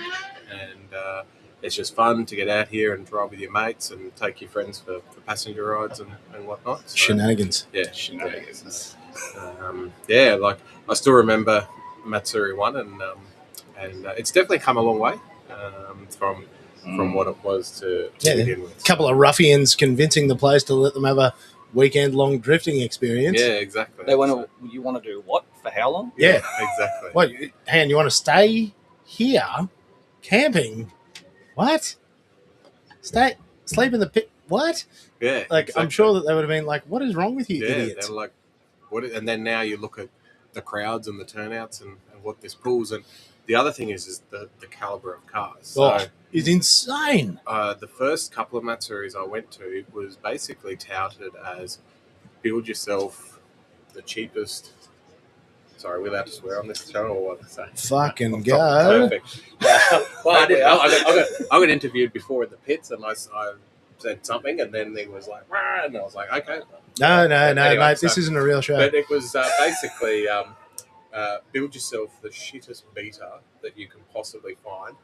And people were purposely riding off their cars at the event, crashing into each other on purpose, crashing into the short track, and just literally riding their cars off at the event. That was what the first couple of Matsuris was all a about. few people were catching onto it, and you'd surf Faithful Marketplace on Sunday afternoon at Matsuri, and you'd buy the car off them here in the car park for like nothing. And it was basically... then rebuild it and do it again. That's what it was. And to be honest, like, when they first pitched the Matsuri idea, it was before, Facebook even existed at QR, and I was on a forum called Secret Drift. I'm not sure if you guys have heard of it. I am very much that old. Yep, perfect. So, everyone was talking about this whole new Drift Matsuri thing. It's similar to in Japan. All we had was a bunch of YouTube videos. I think the most famous one is there's a 180SX, a white one, that is basically missing everything from the rear wheels back, and it has been punched into the wall that many times. And everyone saw that and was like, that's what we want to do. Yeah, we're going to do this. And the first Matsuri I went to, I actually was like, well, my drift car's too good for this event, so I'm going to buy an old VN Commodore, turn it into a drift car. And lo and behold, I think at about, because back then there wasn't drifting on Friday night, I think at around 11 a.m. on Saturday, I'd written it off at short track. So, Whoops. And I did what you were meant to do at the Matsuri. But then I went home and got my other drift car and continued on. So. Came back. Because I must say, I went to Japanese Matsuri for the first time last year. Yeah. And that is like just shitbox paradise. Like, I've never seen more beaten cars. Well, you ever. look at the Japanese Matsuris now, and they are a lot better than what they had. And that's what before. I'm laughing at. They That's told the me, thing. no, this is the improved standard. Yeah, And you're there going, this is better. yeah. It They was were- worse. It was, I'm like- And they went, yeah, you've got to like at least have the panel attached. exactly. Like full demolition derby stuff. That's the thing. And that's what this was for the first couple of years. And then now, like, not only, I guess, the driving in Australia has gotten a lot better, but also everyone wants to make their car more presentable. Everyone wants to make their car look better. And I guess gone is the whole, demo derby, Matsuri sort But of all the vibe. facilities have improved here with that. That's the other thing. thing, That's yeah. sort of what's driven that level up as well. And I think drifting at first, when it started, obviously I'm too young to sort of be around that, but it would have been looked at as like it's just a bunch of guys tearing up tyres, fuel for no apparent reason. But now it's sort of shifted from that to, either, it's a lot of guys just going out doing it for fun, cheap car. And yeah, I mean, drifting has come a long way. Yeah. Although I still to the general public, when people say to me, "Oh, what are you doing this weekend?" I say, "I'm going camping." I don't tell them I'm going drifting because it's still looked on as not frowned upon, but like a dirty hooning sort of, sort of thing. 100%. Dirty hooning But, I thing. mean, I guess it has come Absolutely. come a long way, It's so as seen on a current affair. I mean, it's there you go. all that, but that is the problem, is that these sorts of things are known and associated with shenanigans. Yeah. But there's a very thin line between what we do and the kind of thing people don't want people doing on the absolutely. roads. But I think the lovely thing here is that the whole place has gotten behind it. Mhm. It's been turned into a family-friendly event. And then there are people turning up with some of the best presented cars you'll see anywhere in the world. Because I was hoping that I might see like some D1 cars or something at a BSU. No. Like I saw D1 cars testing at like Nico, but and you watch those guys and you're like, yeah, oh my God, can't wait to see some like, and then you get to Matsuri in Japan and you're like, oh my God, shitbox paradise. Yeah. But even the whole other caliber of world. shed build now, Oh mate, the like, shed is builds here are just unreal. next level. The car presentation is actually like, it's a real credit to the Australian scene. Oh, absolutely. People ask me what drift Matsuri is like people that don't know drifting. I tell them I've been here or whatever, and the number one thing I tell them, it's literally a car show on wheels. Yes. Everywhere you look, there is sick-looking cars, insane well presented, and like, where else do you get that? And they're being driven like that. And they're being, all weekend. exactly. And they're being thrashed, beaten to within an inch That's of their what lives. people love seeing. Like, it's all well and good to see, a car at a show or something, or a car cruising down the road. Yeah, But you're seeing like, it that's nice. thrashed to the limit, and the close proximity of the driving that we have. And being able to introduce people to it. So Alice Buckley, who was in here and just wrapped up before, like she's racing Super 2 this year and TO2 as well. And she just had her first passenger run with Amanda Sorensen. So they both went out. Yep. And she's, again, in there just going, the first time you're like, oh my God, what is happening? And then when you realise, oh no, this is actually very much in control. Yep. And then you start appreciating like the actual skill. The skill of it, And how astonishing it is. Because that's the thing that just blows me away. And it's what, mate, I keep coming back to drifting because there's just nothing like it. There's no other community. There's nothing quite as good. Even from a driving style point of view, there's nothing really like it was a sort of driving shock for me when I first hopped in a drift car, and from circuit racing, everything's pretty the same every lap. You hop in a drift car, and the first time you throw it sideways, you're like, everything is backwards compared to what I know. And every time you throw it into turn 3, for example, it's completely different. Well, that'd hurt your head because it's way different to your racing lines, isn't it? Like, it's basically the opposite. It is about as polar opposite as you could get. That's what you're supposed to do. Yeah. Yeah, absolutely. Because instead of going wide there, you're actually going in to go out in to go out. Yeah. It's the old saying from cars, turn left to turn right. That's exactly what it is. Yeah. So even then running, the first time I ran tandems with anyone too. Isn't that a rush when it you're not is only just drifting, but you're next to someone else drifting? Yeah. I still remember the feeling of the first time I'd gotten my chase right. And I'm on the door. I'm sort of left foot braking a bit. I'm like, roll out of the brake, roll into the throttle. I'm like, I've set this up. I've set it up. I'm doing it. Yeah. You're like, Such a I'm fun doing it, feeling when you Mum. get it I'm right. doing it. Look at me. And it's like, it's the same track. It hasn't changed. Yes, they've added a few bits and pieces. People are like, oh, don't you get bored of doing the same corners? But the fact that I've been here for, I don't know how many years, doing all the Matsuris. And even like today, Luke was saying that every single time because he comes in the passenger with me, he's like, you're always improving. You're always chasing better lines. You're always chasing better entries. Like, shout out Arif managing to finally nail entering in third everywhere. Oh, really? Well done. Legend. Yep. He's getting better. Yeah, it's good. It's one of those things that you can always strive to get better and do a bigger entry. It's not like, I guess, with circuit racing or time attack, they're always struggling to get that extra 0.10th or whatever on a lap, right? But the way to do better is to do the same lap over and over and over and over. It's the same thing. With drifting, it's a similar sort of thing. You want to, nail your entry from further before the apex of the corner. You want Yeah. to try and transition better. You want to do different things to basically make it look better and go faster. 100%. But you got more creativity too as well. Like with That's the circuit other racing, thing, yeah. everything's you're sitting down, you look at the data, and it's you can push your brake marker back another 3 meters, or just tiny. Whereas drifting, the first time I jumped in the car, it's like, I wonder how fast I can toss this NA auto marketplace fine into. Yeah.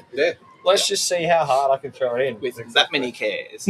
Oh, Zero. exactly. Oh, the first night I came out here, I came out with, a couple of my best mates and did one lap on my own. Never driven a siren. I'm like, righto, boys, pile in. Yep. Like, we're rolling out, music cranking in lineup, being absolute dickheads, but it's that's the most fun I've ever had in a car. Yep.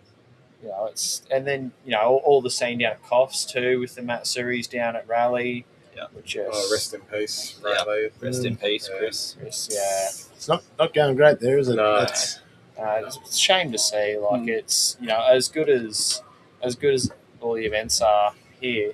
It was a completely different environment down there too. Well, here's the thing for you. Obviously, you weren't here for Matsuri 1, but Matsuri 1 felt like a rally Matsuri back in the day. Yeah. It was that almost exact vibe. Yeah, right. Yeah. What year was it? I'm trying to remember when Matsuri actually started.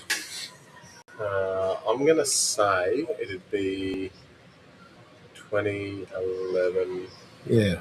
Somewhere around there. Yeah, 2012 was what was in my mind. Yeah. Because again, I remember Scott Mitchell days and those sorts of things when he was, he'd be coming up, and it was that hit and run DC boys coming up and all those sorts of things. That I have recollections 2011, of. 2012, somewhere around there. Yeah, that was a hot minute ago. Yeah, feels like yesterday. It does feel like yesterday until you realise it's now 2026 and you go, and you do the math and you're like, that's a while ago now. Yeah. How old were you in I was 2012, mate? Make us all feel bad. 2012? Yeah. How old was I? 7. There you go. Wow. He was I was 7. just starting to crack on with go-karts at that time. He was 7 when you were tearing it up at Matsuri. Yep. Doesn't that give it some painful context? And you're like, on that I note, was tearing up an old 2-stroke go-kart down at Lismore Kart Club. And Arif, you've had some pretty sick cars as well, haven't you? I remember, because again, it was sort of the first time we've met, but I've seen you around the car scene. Because I've seen your car, pictures. You had a Commodore, I think. Yeah. It was just absolute pure insanity. I had a VE SS Commodore. Bought it brand new back in 2008. And I basically wanted to get out of drifting. Because I had a 180 before that. That was I'd used for drifting. And it was unregistered and couldn't drive it on the road. And I was like, no, I'm over this. I'm overspending money on drifting. I'm overspending money on tyres. And I just want a car that I can, drive on the road. I want something that looks cool, has enough power to overtake. And it's funny, at the time when I bought the Commodore, they were around 50k brand new, right? So it was a manual SSV.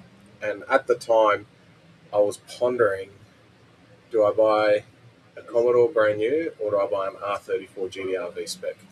So they were same dollars. Yeah, mate, that was 40 grand forever. Yeah, it was 50k for a nice V-Spec the best GDR. The best one money could buy would have been 50 grand.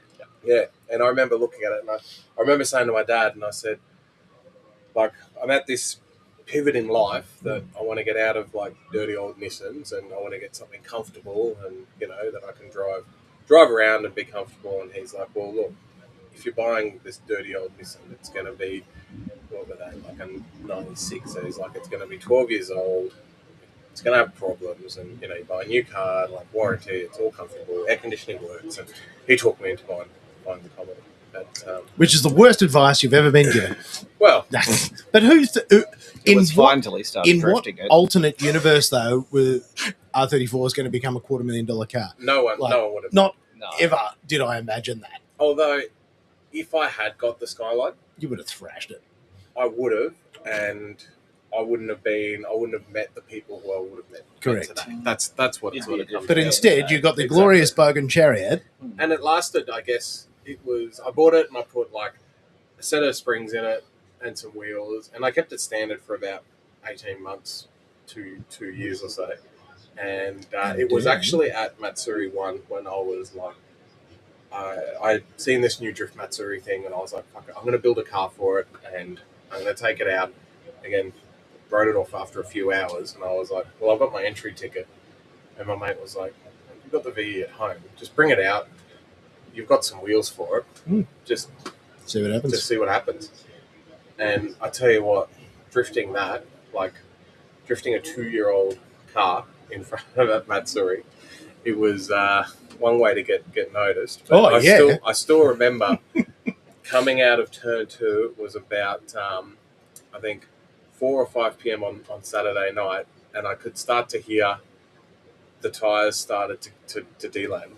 And I said to my mate Corey, who was in the passenger seat at the time, I said, should we go in? And he said, no, just keep into it. So, of course, I buried the foot, tyre popped, tyre slapped all over the side of the car, popped the rear bumper off. And you have those points in life where your car goes from being like nice, presentable, and neat to then like skid pig, like drift car. That was the moment. That was the moment. And I remember coming into the pits, rear bumper hanging off, and just pop tyres, and everyone was looking at me. But to be honest, like, I felt like I was the king of the world. Oh, mate, they were looking at you going, what a fucking legend. Yeah, I was like, this is fucking unreal. I ended up buying more tyres and skidding the weekend. And then from that point, that Commodore turned into a drift car. Yeah, into every other VE now. Basically. Absolutely. But you ended up putting a bit more power through that too, didn't you? Yeah, like I ended up swapping it to an LS3 motor, running on an E85, made around 450 horsepower NA. I did a 5-stud conversion to it for Nissan, so I was running jump wheels on it. I was probably one of the first people to drift a VE chassis. I'll bet, because nobody was doing it back then. I combined with Fulcrum back in the day to make a lock kit for them. Really? Which they then used on, I don't know if you guys remember Nick Coulson used to drift the Ute competitively. So back in the olden days, I knew Nick very well. Yeah, so that part of his lock kit was engineered off my car. And I engineered a dual rear caliper setup with spot-on performance to use an R33 front caliper on the rear for a hydro setup. So modern bogans really need to come past and offer you thanks. Well, yeah, I still get messages to this day with people saying, hey, do you know how to make it? How do you sell these? Like, and I've often thought I should run like a VE drifting parts shop or something. Absolutely. And start making these lock mods and stuff. It's crossed my mind a number of times, but I mean, doing that sort of stuff made the chassis really, really well. And I mean, it was one of Holden's first chassis where they got the rear iris cradle correct. Like it was basically like they copied like a Nissan cradle and just made it bigger and stronger.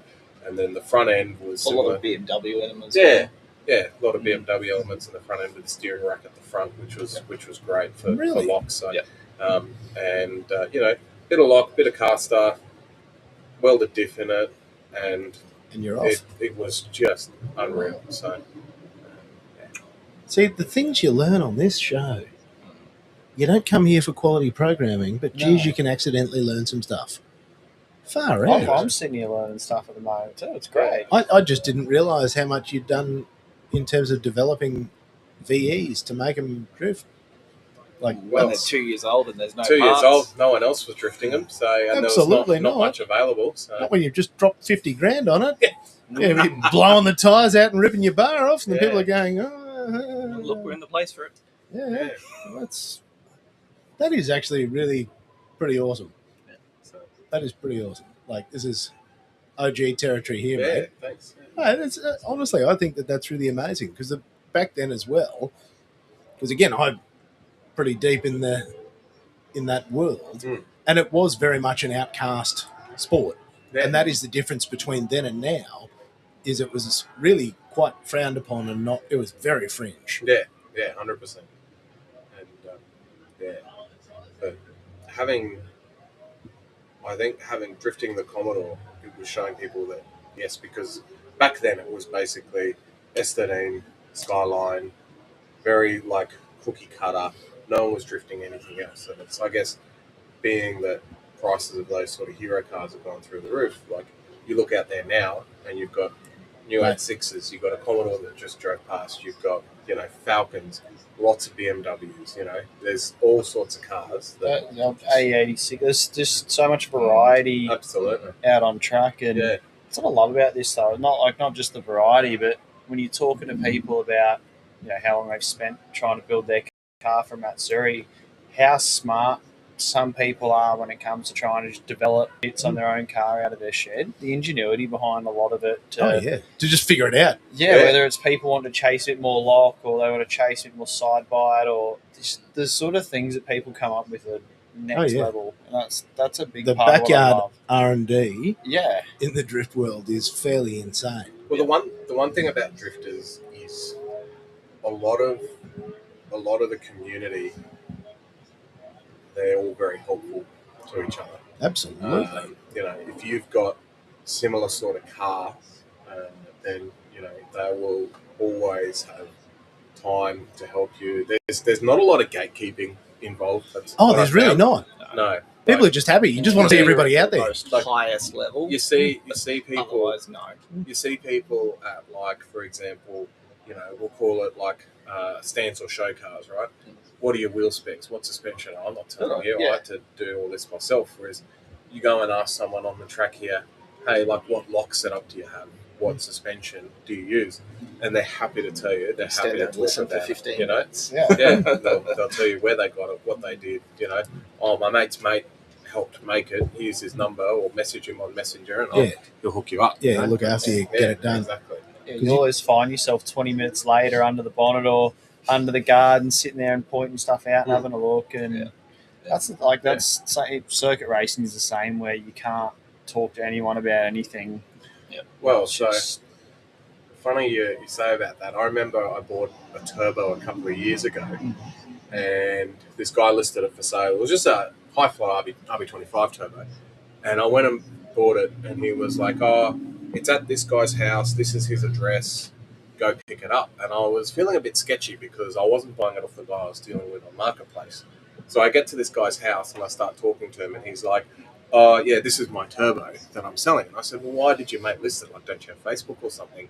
And he goes, "Well, no, because if people see me listing the turbo, they'll know upgrading. They're upgrading. I'm upgrading my engine for the sprint racing that I'm doing, and so they'll know that I'm doing something different. So I have to get my mate to sell all the parts, because then that way they know it doesn't alert anyone that I'm upgrading.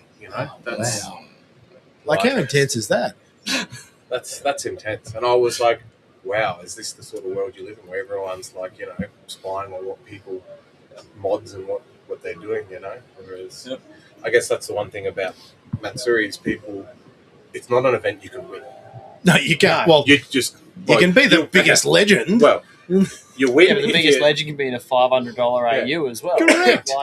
You win if you go home and your car's still working. I guess that's a win. That is the Matsuri That's win. the Matsuri win. But it's not. Matsuri is all about having fun with your mates and hanging out. And one of my favourite things to do at Matsuri isn't driving. Yep. And you'll know to this, right? Yep. I'm down, and I'm sure everyone else is.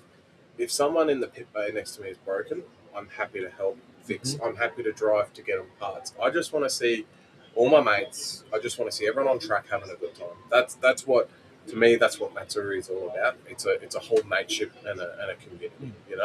Like there was times when this guy had his BMW, and it was I think 9 p.m. on a Saturday night, broken axle. We drove from here to Narangba, which for those playing at home is about a good 2.5 hour drive. Yep.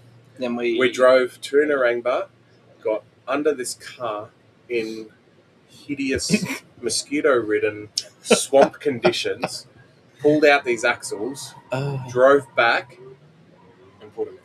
No, we drove back and it was the wrong Oh, axle. that's right. No. So Oh. he was stuffed and went to bed. Correct. I got in my Fair. car and drove back home again. Met my mate Neil there who'd just finished night shift. At 2 a.m. in the pouring rain with mud and shit. We pulled another CV out of the again. car. Yep. We Far both went. out. I went home and he went to his place around the corner. We slept for 3 hours. We come back and we fitted it, and we were the first car on the pit grid to go Yeah, out boy. next Yeah. morning. Yeah. Yeah. Like, yeah, Matsuri. That's Matsuri It is to a all T. about helping your mates, Yeah. making sure that everyone's on track. Like, Yeah. you know, anyone comes up to me and says, "Oh, have you got this part?" or "I need this," no Here you one's go. happy to Take help out. Yeah. Let's go. It's the bloody best, isn't it? Yeah. Because I actually ran into, he's in an RX-7 with an LS in it, and it's one of my brother's mates. And he recognised me, and I went, "Hey, what are you doing here?" And he started drifting a year ago. Like, he's in his 40s, and he's here in pit lane, learning how to drift. And he's like, "Yeah, it's so welcoming. Like, people are so nice, and people just want to." And he's like, "It's just so weird." At the end of the day, everyone's here to do the same thing. Yeah. Everyone's here to jump on track and just have a good weekend. Yeah, exactly. And everyone's happy to try and tandem with you. Like, I mean, if you got no one else on track, you can jump in the tandem line, and people are happy to drift with you. So It's a lot of rip. Always fun. Yeah. It's so good, isn't it? Yeah. Like, it is so good. Because even coming through here today, and I love it this time of day as well, where the heat of the day is gone, starting to get, a little bit cooler out on track, and just seeing the sheer number of cars, like from where we are up on turn 1, and you can just see them all there, Hilux there. queued up. Well, yeah, that's what I said before. I looked out the window and I saw a Falcon, a Commodore, BMW. Yeah. You see So you much see stuff, all yeah. of them. 8.6. Yep. Like, it is really, but then, like, is that RX-7 or am I seeing things? Can't tell if that's that one or FC. yeah. Looks like. But, like, just so many cool things. Mm. Yeah. But it's the mint wheels as well. Oh, Yeah. Jeez, some Everybody's people got are fancy wheels. Oh. Wheels that are just worth stupid Yeah. money. I Yeah. love seeing like your IS 200s and then absolutely clapped beaters, but then have a real nice set of work wheels on them and bits like that. Like, And then they lift the bonnet and there's like 30 grand worth of Yeah. big shiny high mount and like Like, man. dead Now, knock. did I hear that you had BMW? You were drifting I sold it, but I did have a BMW previously? E46 coupe with it was stock 2.8 litre 6-cylinder motor Yeah, right. with a very hood wrap mounted G35 1050. So that's like a 1,000 horsepower turbo. So he had one of those Amazing. headlights that Yep. the Just cut actual the guts out of the headlight. bulb is missing, and that's like you just look and you see the turbo And just you go, saying hello. and you go, yes. Yeah, no, it's good fun. Made like 400 odd horsepower on E85. At 6,500 RPM. No, it lined at like 8. Did it? Yeah, it was revvy. Yeah. No, I was going to say with the turbo that big. Oh no, No? it was on like Came on? $3 grand. Really? Yeah, really super responsive. They're quite a high compression motor, so it was Right. like I think the most I ever ran was like 10 psi. I was scared of turning it up, That's fair enough. Because trying to blow it up. put things into orbit. You got to tell me any pro tips for setting up a beamer that you've learned on that chassis. This fella that tuned the car named Matt Gresham, go to him, ask him what you need, follow what he says. Really? He is like He is the The BMW BMW king guy. of Brisbane. I have heard the name before. Yeah, Gresham Performance at Cooper's Plains. Yeah, I'll right. shout him out. He used to sponsor the old car. So. Yeah. Yeah. And so he taught you BMW things. Yep, I knew nothing about BMWs when I brought that car. I come from a background of mostly Toyotas, and yeah, just wanted to do something different because I couldn't afford a A86 or a Corolla or something, and couldn't afford to bin one, so I bought a BMW because it was cheap, and yeah, everybody's drifting BMWs. It was different back then, Well, that's it. But they are the German Commodore. Yep. And the R&D that's happened to those in Europe. Yep. Like there's huge. kits for everything, And they're even in Formula Drift now. Yep. which is You know, insane. That's Yep. and there's so many parts available for them. And the thing is, there's also so many in Australia. Yep. There's not only are the cars easy to find, reasonably priced, and generally, if you get one that hasn't been owned by a drifter, I'd say they're in fairly good. Yeah, nick. never buy a BMW off a drifter. Yeah. Oh, shouldn't I? That would be the worst car ever. I don't think I buy anything off of any other drifter, to be honest, because I know what I'm like. Yeah, I know exactly. what everyone else is like. Zero mechanical sympathy. Do I want to pay top for dollar for something that's been absolutely mistreated? Probably not. But in all seriousness, that's the reason why I actually put a Kinagawa turbo on my 60 series. Yeah. Was that like I've had watched my drifting mates just thrash those turbos, and I went, they must be all right. Like the abuse you watch people put through the cheap parts, you find out real quick which cheap parts are the ones that are the good cheap parts. Oh yeah, absolutely. Yeah, because there's there's cheap parts and then there's good cheap parts. Absolutely. Right? And the people who will sort them are the drift community. Yeah, exactly. Because they buy all the cheap parts. And then you'll know which is good cheap and which is cheap. Because the ones that last, and you go, yeah, wow, okay, that's like genuinely impressive, because that probably had no oil in it and hasn't been serviced. You can build some rowdy, cheap setups. So, like, I had, even on my thing, I got to offer Mitch Pullen, I was doing a bit of work with him for a bit. And he gave me it was like a free, it was like a Max Speeding Rods turbo he had just laying around. He's like, the best. big 76 mil for it. Yeah. It's have it for nothing. I'm like, Anyone who whinges and complains about Max Speeding Rod stuff, they've I never used owned to- anything Max Speeding Rods before. Until recently, I used to work in auto parts. And I won't tell you where, but it was a large recycled parts place, but they used to sell a lot of new turbos. We were the biggest selling distributor for Max Speeding Rods in the country for 2 years in a row. And we would sell thousands of turbos and we'd get like 2 back a year. But all like stock stuff, like stock Hilux, stock Navara, like OEM replacement. In that particular thing, they can't be beaten. Yeah, I like my big Max Speeding Rods turbo, and I got a Turbo Smart gate for it that we ended up just welding the gate onto the back On the back of the housing, turbo. firing the screamer straight out the bonnet, and like it was a good setup. Oh, yeah. And as long as you don't go ballistic with heaps of boost and overspeed the turbo, well, that's I did overspeed the turbo. Oh, so yeah. I did that on Australia Turn it Day. down a bit. You know where to stop it for next time, right? I don't. Well, yeah.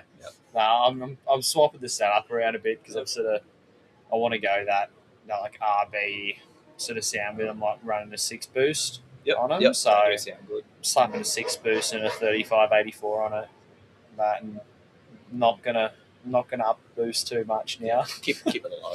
Keep Safe. it nice. Well, I'm manual now because I was running auto for the last few years. Like BTR or Yeah, okay. That's fraught with danger. I've gone through one. Really? Went through one. That was it. So Not rough on the gear then. I love No, the I'm- commitment of the autos, like the guys that are putting like the gate padlock and stuff Yeah, on it yeah. to stop it bouncing. I'm like, that is just gangster. I figured the trick out with the BTR. If you slap a massive trans cooler, like I stole one from DJR, an old supercar trans cooler I slapped on the thing, and it was right in the back of the boot too. It was ages away from the box. Slap a massive trans cooler on them, and whatever gear you stick it in, leave it. Don't shift. Or if you do, roll off it, shift, and then get back on it. And they last. Like, they last really well. Yeah, my personal tow car's an AUX R6 with a built BTR in it. So, Nice. got lots of nice things to say about them. I've never drifted an auto. Don't. It's an Okay. experience. Don't. No, I've tried it, and I also Well, don't. The Actually, that's a closest thing, lie. If you've got a good auto, it doesn't suck. the closest thing Yeah, I've done many is good ones. I've done a few rollbacks at end bangs. But that's about That's not drifting, that's yeah. about That's a different story. I think we can all agree that auto is a fun place if you've got no other choice, but it's not where you want to be. See, I've, No. I've barely drifted. I've drifted 2 manual cars before. This time last year at Matsuri, I did a couple laps in a VUSS. And then I had a crack. The only time I've driven an RB, it was a 13 down at Coffs, and that was cool to drive. Yeah.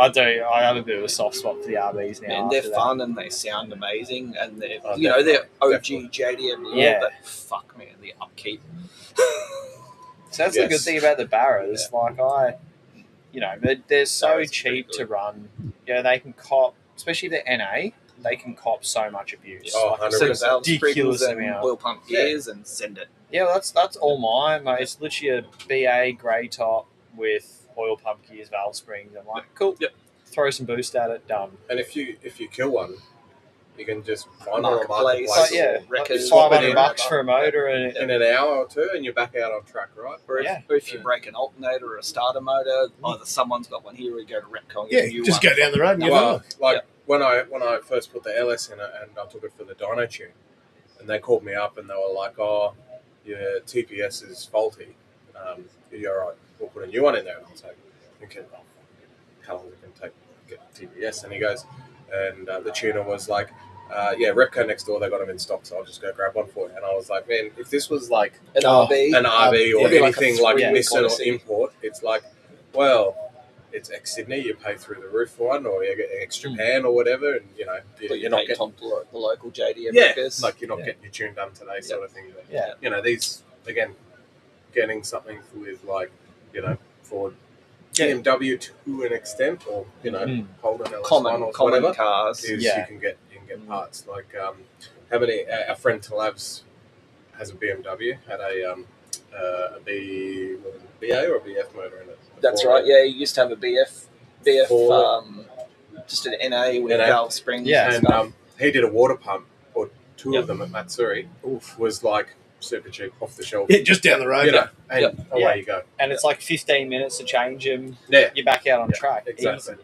Yeah, That's so- what's- See, that's the other thing about guys that then start throwing all Haltech sensors and bits on them too. It's like, yeah, More complexity equals more problems, like it's is all I've learned Yeah, in every year I've spent around motorsport. exactly. Simple.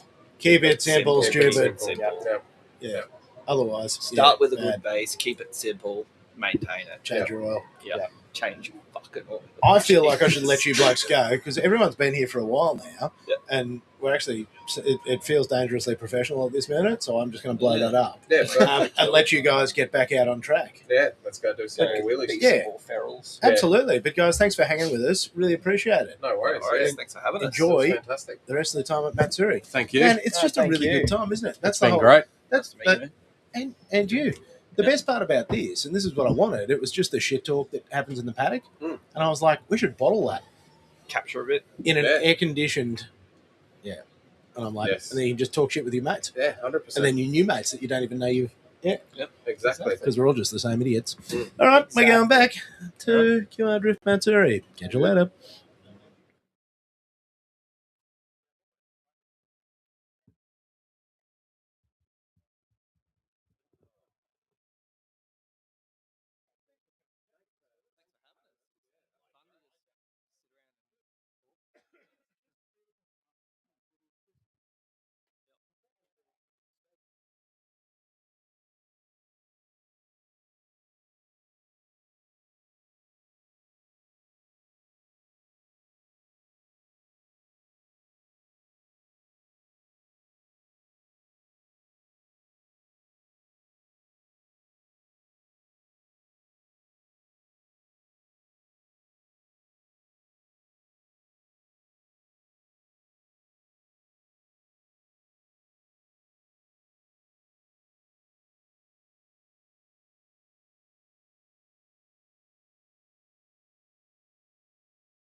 photo? Oh, hang on. There we Oh, hello. Is that working? Yeah, only one side I can hear. Oh, yeah, you've got I can only hear one. You've got the munted ones. It's okay. It's they're, fine. they're the ones I usually wear. There we go. We've had the photo shoot. Sweet. So we are coming to you live from QR Drift Matsuri, and I've got Amanda Sorensen. Yes, I'm back. You're Can you back. hear me? Yeah, I can hear this in you. my lap, or Yeah, is this what we're we doing? sort of find that you just got to make yourself comfortable. I don't even know where the camera is. There we Up go. there. Nice. So it's actually mounted up. Yeah, up there. Sweet. So this is a little different to the setup where we caught up at Outpace, Yeah. isn't it? So there, BT had me out in the wild, Yeah. Well, whereas we had this a is good what setup. this is what I'm used to. Okay. So Nice. yeah, this is my Snowy River studio because I love coming to motorsport events. But see how I can see out the windows here, Yeah, pretty sweet. and it's air conditioned. So Yeah. like middle of the day, you're just like, this is mint. Yeah, that is nice. Yeah, it's very pleasant. But this is your first QR Drift Matsuri. Scumbag. Yeah, Yeah, it's my first QR Drift Matsuri yeah, and first time in Australia. and first time in Australia. Mhm. Yeah, and you got to go and see the quackers. Oh yeah, I seen the quackers. I actually took a helicopter over to Rottnest, so that was fun. That's awesome. Yeah. Did you cycle around? That's like the Yeah, thing. I did. I walked a bit though because we flew in on a private helicopter, so we were at the private airport, Mm. and then we had to walk all the way to go to the bike rental, and I had flip flops on. Oh, no. Like little sandals. Yeah, so my Oh, feet were wow. pretty rough that day. Yeah, I was going to say they didn't prepare you very well for No, that. it's did all they? good though. Yeah. Yeah, I did bring the sunscreen because I heard about the ozone layer here, Oh, and yeah. I've experienced the ozone layer here. It's not good, hey. Yeah, it's pretty hot. That's and because we all freak out about it. Because like if you're outside for 10 minutes, you're fried. you are done. Yeah. It's so weird when we go to America and we're like putting sunscreen on, and people are like, "What are you doing?" We're like, "No, we're in the sun," because we're all freaking out about it. Exactly. Because you get absolutely nuked here. Now, did you get to do a few other things since you've been in Australia? You get to Yeah, see so some other I places? started in Perth where I seen you guys, and then I went over to Melbourne, and I was there with Quadlock, one of my partners, and they showed me around. We did some fun Harley content, so on Harley Davidson, Nice. and I didn't know. Do you ride as well? yeah, I ride. Oh, I don't didn't really know post that. much, but yeah, my family's really into it. We all have bikes, so we go for us when we celebrate like a Thanksgiving, we'll go on a little Harley ride or like Get a out. Christmas. Yeah, so it's pretty See, I fun. already thought you were pretty cool, but now I'm like, and Harleys. I'm Yeah. like, well, that's just annoying. Like, that's really cool.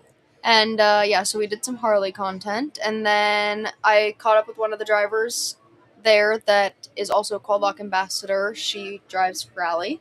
Her name's Molly Taylor. We did some fun video projects. Yes. So she's awesome. I raced an Extreme with her.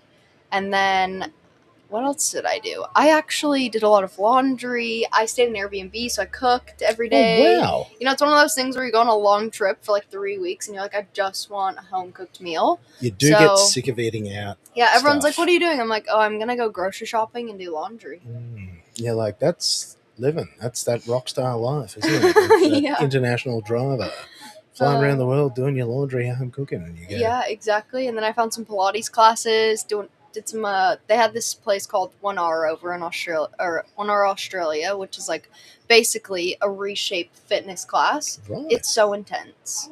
So like 30 minutes of intense running and 30 minutes of weightlifting. I did it for 4 days in a row. I was beat. I was Oh, like, wow. wow, this is horrible. But that's what I did while I was in Melbourne. And then I worked That's a bit, insane. because we're work-life balance when you're on the road. Well, you got to try and look after yourself because you were a bit crook too when you got into Australia. You weren't feeling the best. Yeah, I was fighting a cold when I got here, and I think I finally got over it Ugh. just a few days ago. Well, pleased to hear that because you'd put the brave face on there in Perth, but you could sort of see that you were. Yeah, You were I think working that was hard. my rough. I was probably like my roughest Oh, event, probably. Could tell. Yeah. Could tell, but you had the game face on. You were into it. You're getting it done, but yeah, you could see that We were pushing through. Yeah, you were pushing through. Yeah. So it's nice that you have actually had a little bit of time. Exactly. Nice little reset in the middle. And then we flew over from Melbourne to here, and they're like, it's going to be completely different from what you're used to here in Australia so far. And I'd have to say, like, I'm really upset because I was looking forward to seeing a kangaroo. And they're like, oh, if you haven't seen one yet, you're definitely going to see one in Brisbane. I've only seen a dead kangaroo on the road. Ah, yes. And I actually think one of the other drivers Yeah, is it the is. one that hit Luke it on the Fink- way in. Collected that, but Yeah. that was in his wife's like JZX 100. I know, that's so sad. After he blew up his car That's and then what was he going to said. get It's been another rough car, for him. and you're like, oh no, he's had the worst weekend ever. Yeah. The kangaroo had a slightly worse weekend. It's really not having a good time. But there is a place in Brisbane. Because are you in town for much longer, or are you out of here? I pretty quick? leave on Monday. Yeah, And so, mate, you there's know, still it's time. Saturday. We still have a day and a half left. Yeah, Lone Pine Sanctuary in Brisbane. Okay. Not sure what part of Brisbane they got you at. Yeah, we'll see. We'll see where I end up Yeah, going. that's but it's pretty close. I need to see a koala bear. Like, Well, that's come what on you now, can do all you know? that stuff. You Yeah, can I need do to see those. yeah, koala bear, kangaroo, the whole Yeah. lot, and it's like 20 or 30 minutes from the city. All right. It's really I'll have close. to do it before I leave. Yeah, so Lone Pine, we'll get you onto that one. Because otherwise you'll feel like you've missed out. Exactly. I did see a quokka though. Like, you know, I seen the Rottnest Island. Yeah. The quokkas are the best. I've tried the meat pie. Did you? What'd you think? It's good. It's like, it actually tastes like the regular meat pie for me reminded me of a meal back at home, and it's our breakfast meal of like biscuits and gravy. Ah, yeah. Brandon was like, this is so good. And I'm Mm. like, actually, it kind of tastes like biscuits and gravy. And he's like, you're right. Like, that's it. Yeah, but how good is biscuits and gravy? So Like, good. that's- Like, come on now. Yeah, I'm all over that. What else did I try? I tried a Tim Tam. Those are Ah. unbelievable. I didn't do the thing where like you bite the corners and drink it like how Through they the were saying, coffee? you know, yeah. Yeah, that's But, life changing. Yeah, I'm sure it is. It seems like it. I'm on a bit of a strict diet while I travel, you know, because you know how it is traveling. You gotta Absolutely. balance. So I'm like, all right, Yeah. you know, we'll just try Tim Tam. And you can't just have one. They're one of those Oh things my that will gosh, I ruin wanted to you. eat the whole box once I Yeah, took they're a bite so of one. bad. They're so bad. Pro tip is the double coat. Mm. That the double coat Tim Tam is the one to use with the coffee. Yeah. Oof. I tried a sausage roll. Sausage that was roll? not Yeah. good at all. Yeah. Look, believe it or not, sausage roll seems simple, but is actually hard to do well. Yeah. You can judge the quality of a bakery by the quality of the sausage roll. That's pointless pro-Australian tips. So, And then Vegemite. oh, yeah. Ugh. Yeah, also quite It's rough. so salty. Yes. I had tried Vegemite actually when I was in Melbourne. And so when Brandon got here, he got here a bit after I did. And we did this taste testing video with the Queensland Raceway media team. Oh, really? And so I'm like, you know, should we give him a spoonful of Vegemite or should we put it on a piece of toast for him? And so we put it on a piece of toast. Yeah. I was nice, but I was like, I wanted to just give him the spoon of Oh, Vegemite. yeah, 'cause like that's how most feral. people would taste it. Yeah, that's feral. Yeah. It is supposed to be gently scraped over buttery Yeah. toast, not spoon. Yeah. Yeah, bad. Oh, well, it sounds like you've done all the trademark Australian things while you've been here, but I hear you've also been lighting it up on track as well. Yeah, we're driving in many different cars. I'm pretty comfortable with right-hand drive, actually. Mm. Like, my right hand is very dominant now. My Mm. left hand just, like, kind of kicking it over here on the shifter and handbrake. So that's pretty cool because I didn't think I would get to that point of right-hand driving. So now, like, anybody's car I've gotten in, I'm like, sweet, yeah, like, I could rip this thing. You're like, I got this. Yeah, exactly. I'm So- not, like, timid how I was before. That's so good. Yeah. Because I had Alice Buckley in here before, and she said that was her very first time because she went out on track with you and passengered with you. Yeah, and I told her, I'm like, I'm so sorry, Alice, to break it to you, but I've only done a lap in this car, and I've only gone around the track maybe twice.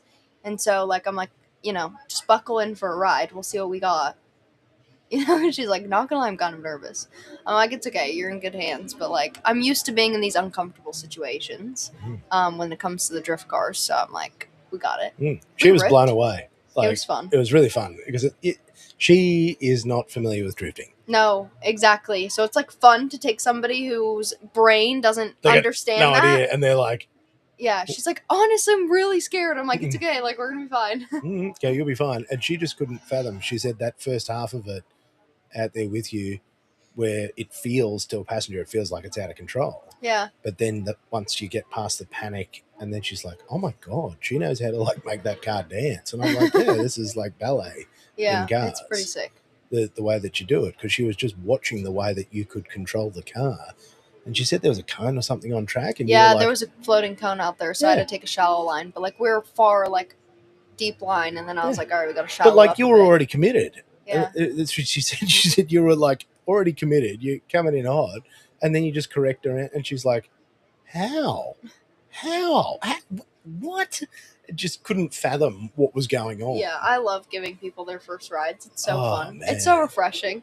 It is, and it blew her mind. And that's what we were saying to her. We're like, "You've totally got to get a drift car."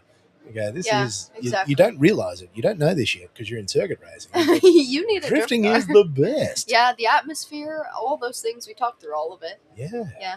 Because it's just so good, and we're also trying to convince her that it's good for her circuit racing. Yeah, we might be a little biased over here. We're super but biased, but yeah, she needs a drift car. oh man, gotta have She a needs drift to be car. involved in the drift community. Yeah, and then she actually, another one of the fellas came in, and he's a circuit racer as well, who's also found his way into drifting.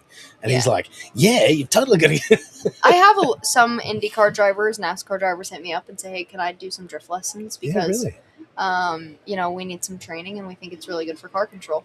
It is. It is. I mean, you see F1 drivers now. They just did a video recently on the ice, doing ice driving with one of the F1 drivers. Who else is it? Mick Schumacher, I think, has a drift car. So sick. It's a Eurofighter. Someone was telling me, it might have even been BT, was telling me that Frederick Aspo, he was like snow drifting. That was his. Yeah, ice drifting is pretty big. Yeah. I've done it quite a few times. Have you? Yeah. How it's did you so find that? Sweet. Is it? It's cool because the concept, it's the same thing. It doesn't really make sense. Mm. But you're going out with these really large studs in your tire. And, we're actually getting quite a few laps out of these tires. So, like here on the asphalt, obviously, we're 2 laps changing tires in the high horsepower cars. But you can rock a set of tires for like 3 days on ice driving. You got to get them the cool down because once they start getting hot, the studs fall out. Oh, right. But it's so interesting because if you're not driving on throttle on the ice, you have so much grip. So you have to be throttle committed. And I think that Brandon, he's done a bit of ice driving over in Norway with like Osbo and Simon Olsen and all them. And Brandon, when he came back, is like, wow, it makes a bit more sense now, and I'm going to change my car setup because I want to drive more on throttle. Mm.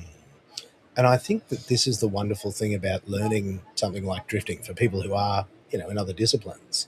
Yeah. Is that learning to steer a car with your throttle. Yeah, it's different. That you can position a car by how much you give Throttle, it. brake, yeah, all those things. You don't really need steering input. Not really. I mean, the car that I've been driving all weekend, the steering is probably like the heaviest steering I've ever driven. Really? And I don't really reach the steering wheel, so I'm a bit straight armed, so I don't really have much you turning force. Muscle into it. And Brandon got out of the car and he's like, dude, that car is so hard to steer. He's like, just whatever you do, don't rely on steering input. Just do all throttle input. And I'm like, okay, noted. And he was not joking. The throttle's so heavy, but that's the interesting thing of drifting is we literally can just drive with our feet. Mm. I was driving on the Sims in there too, and they had some simulators set up, and they're like, oh yeah, there's no handbrakes. I'm like, sweet. So just clutch kick, get the car to go sideways, little left foot brake, add angle. It's you're literally making the car do what you want with other ways. Yeah, of just with the driving. pedals because you can improvise. It's so cool. Because Alice said the handbrake was sticking as well. Yeah, we were in. I took her out in a higher horsepower car so she could feel the grip, and then I took her into a low horsepower car, and I'm like, this one's like a boat, it's the JZX, and I was like, it's just gonna float everywhere, so just know it's gonna be a bit different than what we're used to. But on that one, it's just a road car. It's a road car that he made into his drift car. So he's like, sometimes when you pull up on the handbrake, it gets locked, as in if you're putting the parking brake on. Whoops. So I'm in the middle of drift, pulling the thing out so I can get it to release to go back down. But that's the joys of drifting. Who wouldn't want to drive a car that's a challenge? It's so fun. Yeah. Well, you're just winging it. Yeah. And these were the things that she was just there going, mind blown. Yeah. Because you're doing all these things while going sideways at speed and then fixing them on the fly going, no, it's no problem. Yeah. It's a big mental game here. If you let that defeat you, you're defeated in drifting. But you have to really overcome that.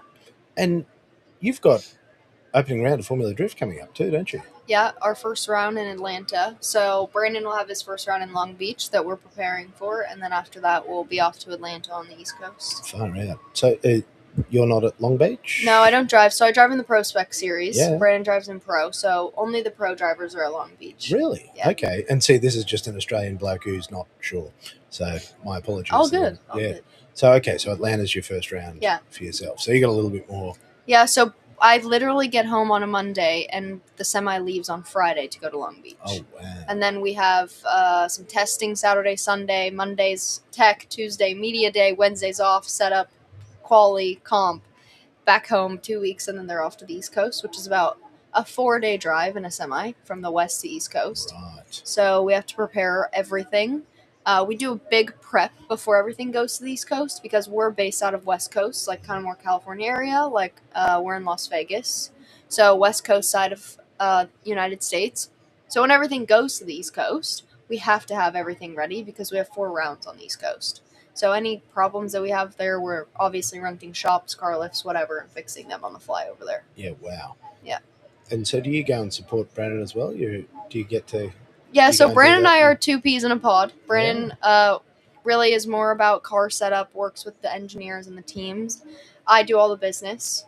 So as far as like logistics, sorting out everything, operations, like I do all the things, the marketing side of things, and then just making sure he's like where he needs to go, autograph signings, that kind of stuff. So we work really well together when it comes to, he does car setup, works with the team, and then I got everyone sorted logistically and financially. Well, see, that really helps because you need to be able to divide those tasks up. Yeah, it's many hats that you're wearing. For Yeah, sure. people tend to not be good at all of them, so it's great if you've got somebody that can For handle sure, the yeah. business side of it as well as Yeah. So I use those events obviously to mingle, make sure we bring in our important people, our VIPs. We have a sweet hospitality set up in our Formula Drift tent, so make sure everyone's happy for the first round, and then we're off, and then I'm driving. I'm focused just on driving once I get into the car in Atlanta. And then you're into it. Yeah. Far out. And any big changes for you this season? Honestly, not much aside from just I've been enjoying driving a lot internationally, so we're gonna see kind of what more I can secure internationally. But yeah, 4 rounds of pro spec, and I'm going for championship hard this year. So Hell I really want to make my mark there as far as like getting in the top 3 of the championship and then going up to pro. So. And you feel that that's absolutely in striking distance this year? Oh, for sure, yeah. Yeah? Yeah. Well, especially with all this driving you've done in Australia. I mean, yeah, we're on the right side of the car, so we'll see how car placement is when I get home. Mm. But, seat time is seat time. It is, isn't it? Yeah. But it's also mixing it up for you. So I I guess that think you're no being matter challenged. what, actually, one of my biggest things in drifting, especially being a female, like, we just overthink everything. We're just females. Mm. And so I'm so emotionally connected sometimes when it comes to driving. And I think that after being thrown in so many different cars with so many different problems, different car setups, throw whatever you want at me and I'm going to make it work. You're So like, I "Got think this." that as far as going into the FD season, like, that's the mentality and mindset for that.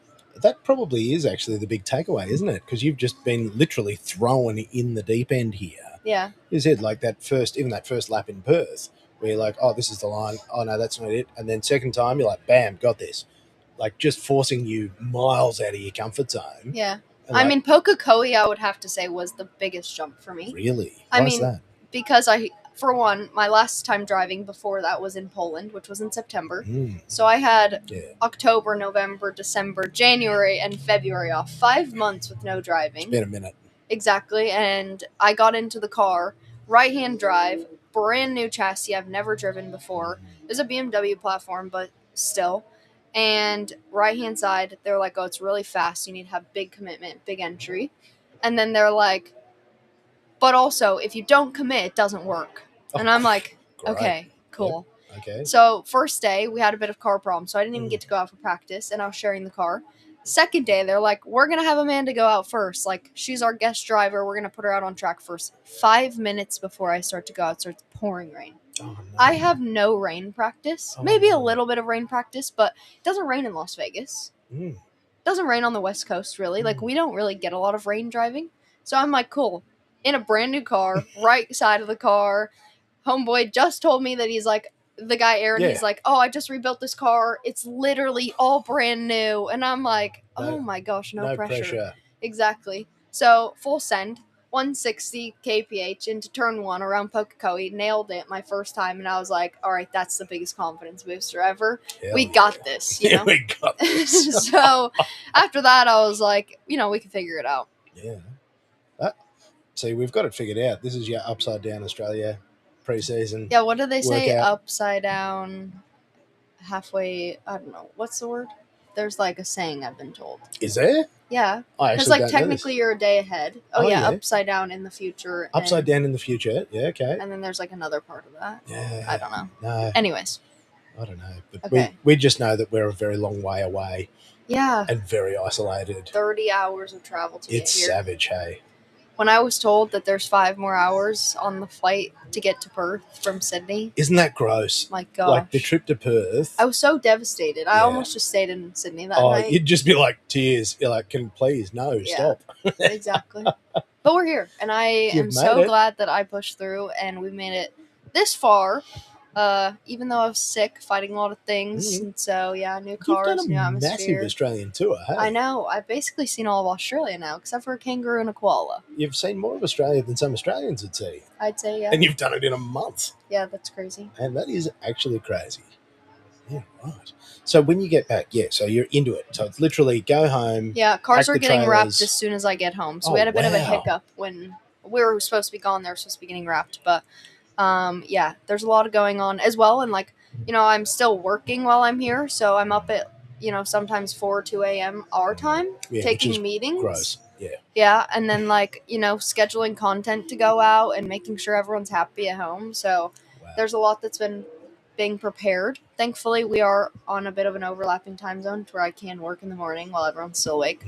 But yeah, so booking all the flights for everyone, getting the hotels sorted. No wonder you just wanted to do home cooked meals and like. Yeah, exactly. parties, Just kick like, it. I was in Melbourne in the city. I had the windows open, Yeah. home cooked And you're meal, like- and my laptop, and I was happy. Living my best life. Yeah. Oh, well, I'm very excited that we've been able to catch up with you twice while you're here in Australia. Yeah, thanks for having me. And being able to check out the stint while you come and hang out. Because I got a funny feeling you might end up back here again.